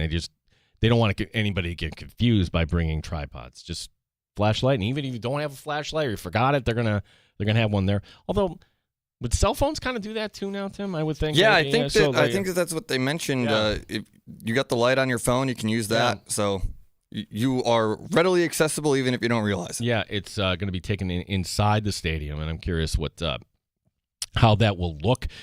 Shots in the sports bar, some things we haven't gotten to. Jackson Dart, of course, the lead story for the Giants today. Brian Dable insists this was his decision. Okay, whatever. There's another storyline with the Giants. They need a kicker. Tim, your guy, Graham Gano. Tim's BFF. I always needle you on that because when Tim was just starting out, he's helping to produce the break room. And it's like, hey, I want to do more stuff. And they came up with a segment, Behind Enemy Lines. And I remember you were so excited to get a phone interview with Graham Gano, the kicker for the Panthers. That was my first one, yeah. He was the first one of a handful. It only lasted a season. Justin Tucker, RIP, also another one of those. But he didn't die, his career did, but go ahead. Yeah. Graham Gano was the first interview I ever had that I was paid to do that wasn't college internship stuff. That was the first real interview that I ever did. Graham Gano still in this league, although, come on, you take care of those hammies. Well, they're going to need a kicker, so who did the Giants bring in today? Signing to the practice squad, Young Hoku. So for some reason, he went into the tank with Atlanta, and they pulled the trigger really quick on that. So now he's got an opportunity here to try to get his career back with the Giants. I would expect the Giants to elevate him coming up this week. The one divisional race that we do have in baseball is the one divisional race that we thought wasn't even a race. It was wrapped up long ago. Cleveland caught Detroit in the AL Central. These two teams go at it again tonight. Jack Flaherty for the Tigers against Tanner Beebe of the Guardians. The note from the Guardians today, the update on David Fry. they're not saying out for the season, Tim, for David Fry. 6 to 8 weeks is the way they're listing it. And, well, if it's 6 weeks, that's what? We're going to have snow outs and everything, and you're going to be first week in November? It's the season, man. It's he's out until Thanksgiving, and baseball will be over by then. Yeah, or he comes up. David Fry took a 99-mile-an-hour fastball from Tarek Skubal. And then Skubal, his reaction said it all. It's like, oh my gosh, I did that. Then he threw a wild pitch the next one. And Tim, his next outing? Now he's going to get another start here before. I would think he would get another tune-up. He might have to. Can you imagine a world where, oh my gosh, the Tigers actually need to win here on Sunday just to lock up a wild card? They're going to be hoping that they have it clinched up and they can push him back and use him for the playoffs. But as it stands now, he's set to pitch Sunday against Boston, which could be a playoff eliminator. And for what I saw yesterday, there's still 5 days left. Anything can happen. But Cleveland won the Central yesterday from that play alone. It ruined Skubal, and that could have lasting effects. Well, okay, say Cleveland now puts their foot on the gas and they win the division, and Detroit needs to fend off who? Could be Boston, could be Houston. But they need to fend off Houston. So you have to pitch Skubal. Well, then he's not available for the little mini round against the Guardians. Right. I mean, I can't believe the way this is unfolding. I think it's more about the Tigers than anything. I mean, I credit the Guardians, yes, but the way the Tigers have fallen apart, it's just historic here. If the Mets manage to make the playoffs, Tim, and mind me, I'm a bad fan. Bad fan. My friend Todd was texting me last night. This team sucks. Down. And then I turned it off. I'm like, okay, watching. Dude, it's a routine fly ball. Juan Soto, where is it? Left, right? Oh, no. And it falls in.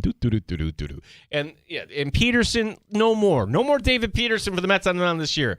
Just go away. Don't want him. Mets found a way to get back and actually win that game. So I was like, when they came back and they tied it, then I said, oh my gosh, I turned it off. And Todd's like, well, you can't turn it back on now. I'm like, I guess I can. Yeah, so baseball's a weird sport. So, yes, the executive producer and I turned on Only Murders in the Building, Tim, while I'm watching the phone. I'm like, okay, we're 7-7 now in the 7th. If the Mets manage somehow to make the playoffs, this is wild stat. They'll be only the second team in baseball history to do something in a season in which they had 3 separate losing streaks of 7 or more games. The only other team to ever do that, the 2006 St. Louis Cardinals, and they ended up winning the World Series that year. I remember that very well. Adam Wainwright, I believe they had to get by the Mets to do it. Carlos Beltran never took the bat off his shoulders. Did I just scar you? Yeah. Andy Chavez, fantastic catch. I'm like, yes, we're going to go face the Tigers. And I remember watching the called strike 3, and I didn't watch Todd Worrell in the celebration. I turned the TV off immediately, and I went for a walk in the dark night. Are we buying Tim into Zion Williamson this year? No. At Pelicans Media Day, the former number 1 overall pick says he hasn't felt this way since college. He looks in shape, you could say, for the first time since turning pro. He's actually missed more games than he's played in. He's missed 268 due to injury. He's played in 214. By the way, this is the beginning of year number 6 for Zion. So if not now, then when? Never, and that's the answer. That's the actual answer is Zion Williamson has had countless opportunities to succeed. He has not. He will not. It's over. We're done with Zion Williamson. This is the Bill Belichick of NBA. We're on to Cincinnati. We're over Zion Williamson. It's done. We're out. Okay, like you brought up Belichick. Let's just naturally segue in this. He's on the cover of Us magazine with his girlfriend. Man, with Jordan Hudson, and it's I don't know what is the fluff piece with Jordan Hudson. What is the target audience for Us magazine? I mean, I would think it's preteens, but I really don't know that for sure. Is it a guilty pleasure for other people? Jordan Hudson has turned herself into something that matters, and it absolutely drives me bonkers. We're on a magazine cover Old Man Bill and 24-year-old girlfriend are somehow a relevant couple to American society. It's like, no, you said Old Man Bill, horny old man. That's what we call him in the sports bar. Yeah, like that's the guy. You're like, you can say that on our show. Like, yeah, we're not Shope. We can bend the rules here a little bit on our show. Finally, did this really happen? Following the game Sunday night, Russell Wilson and Chris Jones had a pre-planned jersey swap. Jones said no. Well, I'm not sure if it went down exactly like that. Jones did want one over the years, couldn't make it work, and then the opportunity came up with Mr. Unlimited on Sunday night, but Jones passed, telling the NBC broadcast, it's all good, I don't even want it. Over time, you kind of understand that I don't even want it. That's kind of sad. It's kind of awesome. Russell Wilson is a dork, and the guy saying that Chris Jones, who wanted his jersey for a decade, had access to it and said, nah, never mind, I'm good, you're a loser. And he's right, because he's no longer the starting quarterback of the New York Giants. And he can have, Russell Wilson, I guess, a career as a backup, but once you get benched like this, hard for me to see him like, yeah, you know what, I'll come back to the Giants next year. Yeah, the wife like writing Sierra, we love you so much, Russell, and everything else, after, okay, he had a good career. I don't see ever changing for Russell Wilson. He's not a Hall of Famer. Won 2 Super Bowls, yes, and that would be kind of always the, hey, if you won 2 Super Bowls as a quarterback, you check that. He didn't win 2 Super Bowls. How did I forget? He threw the interception at the end. He should have won 2 Super Bowls. So now, Tim, definitely, you are not a Hall of Famer. Certainly not a Hall of Famer. Eli Manning, probably a Hall of Famer because of the 2 rings, but also probably not a Hall of Famer legitimately. But but that's the difference. Did I do that intentionally? Did I not? You'll never know. Russell Wilson just doesn't have it. He hasn't had it for 5 or 6 years now.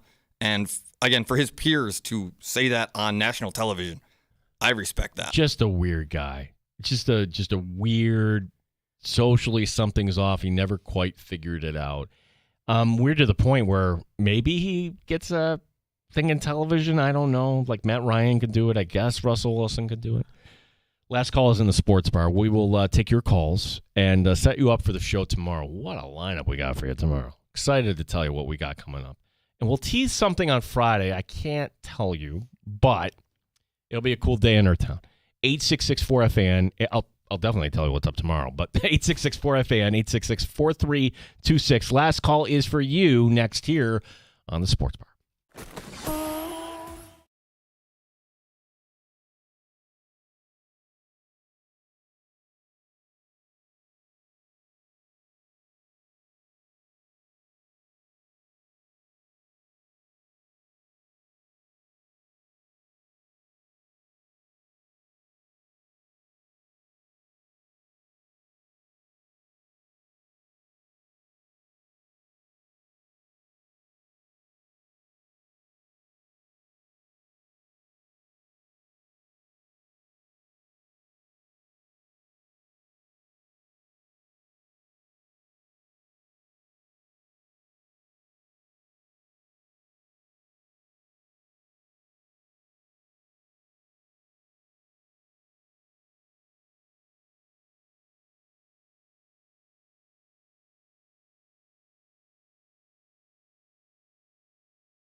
Today at GetMyPerks.com, get $50 towards crazy arrows, crazy darts, axe throwing, and gaming at Lasertron and Henrietta.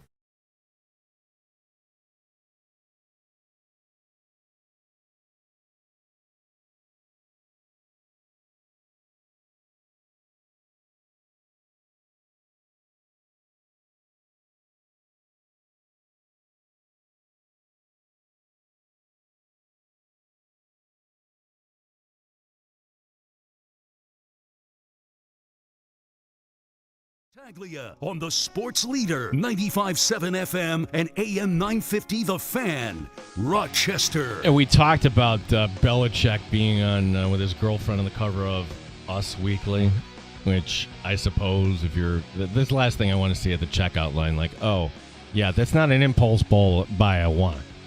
Candy bar, maybe you get some, Altoids, something like, the impulse buy while you're at the checkout. No, that magazine I'm not picking up. It's weird, that couple. The faster they go away, the more happy I will be. Well, is this going to be a one and done for Belichick at North Carolina? I'm going to present this to you, Tim. Welcome back here. Last call at 866-4FAN.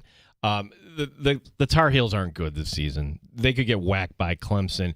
There is a world where they don't win a conference game, Tim, and they're going to go 2-10. What do you do? Well, we'll get to that, I guess. But North Carolina today sued over the hiring of Bill Belichick. Now, you could say, who cares? And it's a lawsuit, and it'll go away. But there's a couple things with this. One, the lawsuit's actually coming from the former provost. His name is Chris Clemens.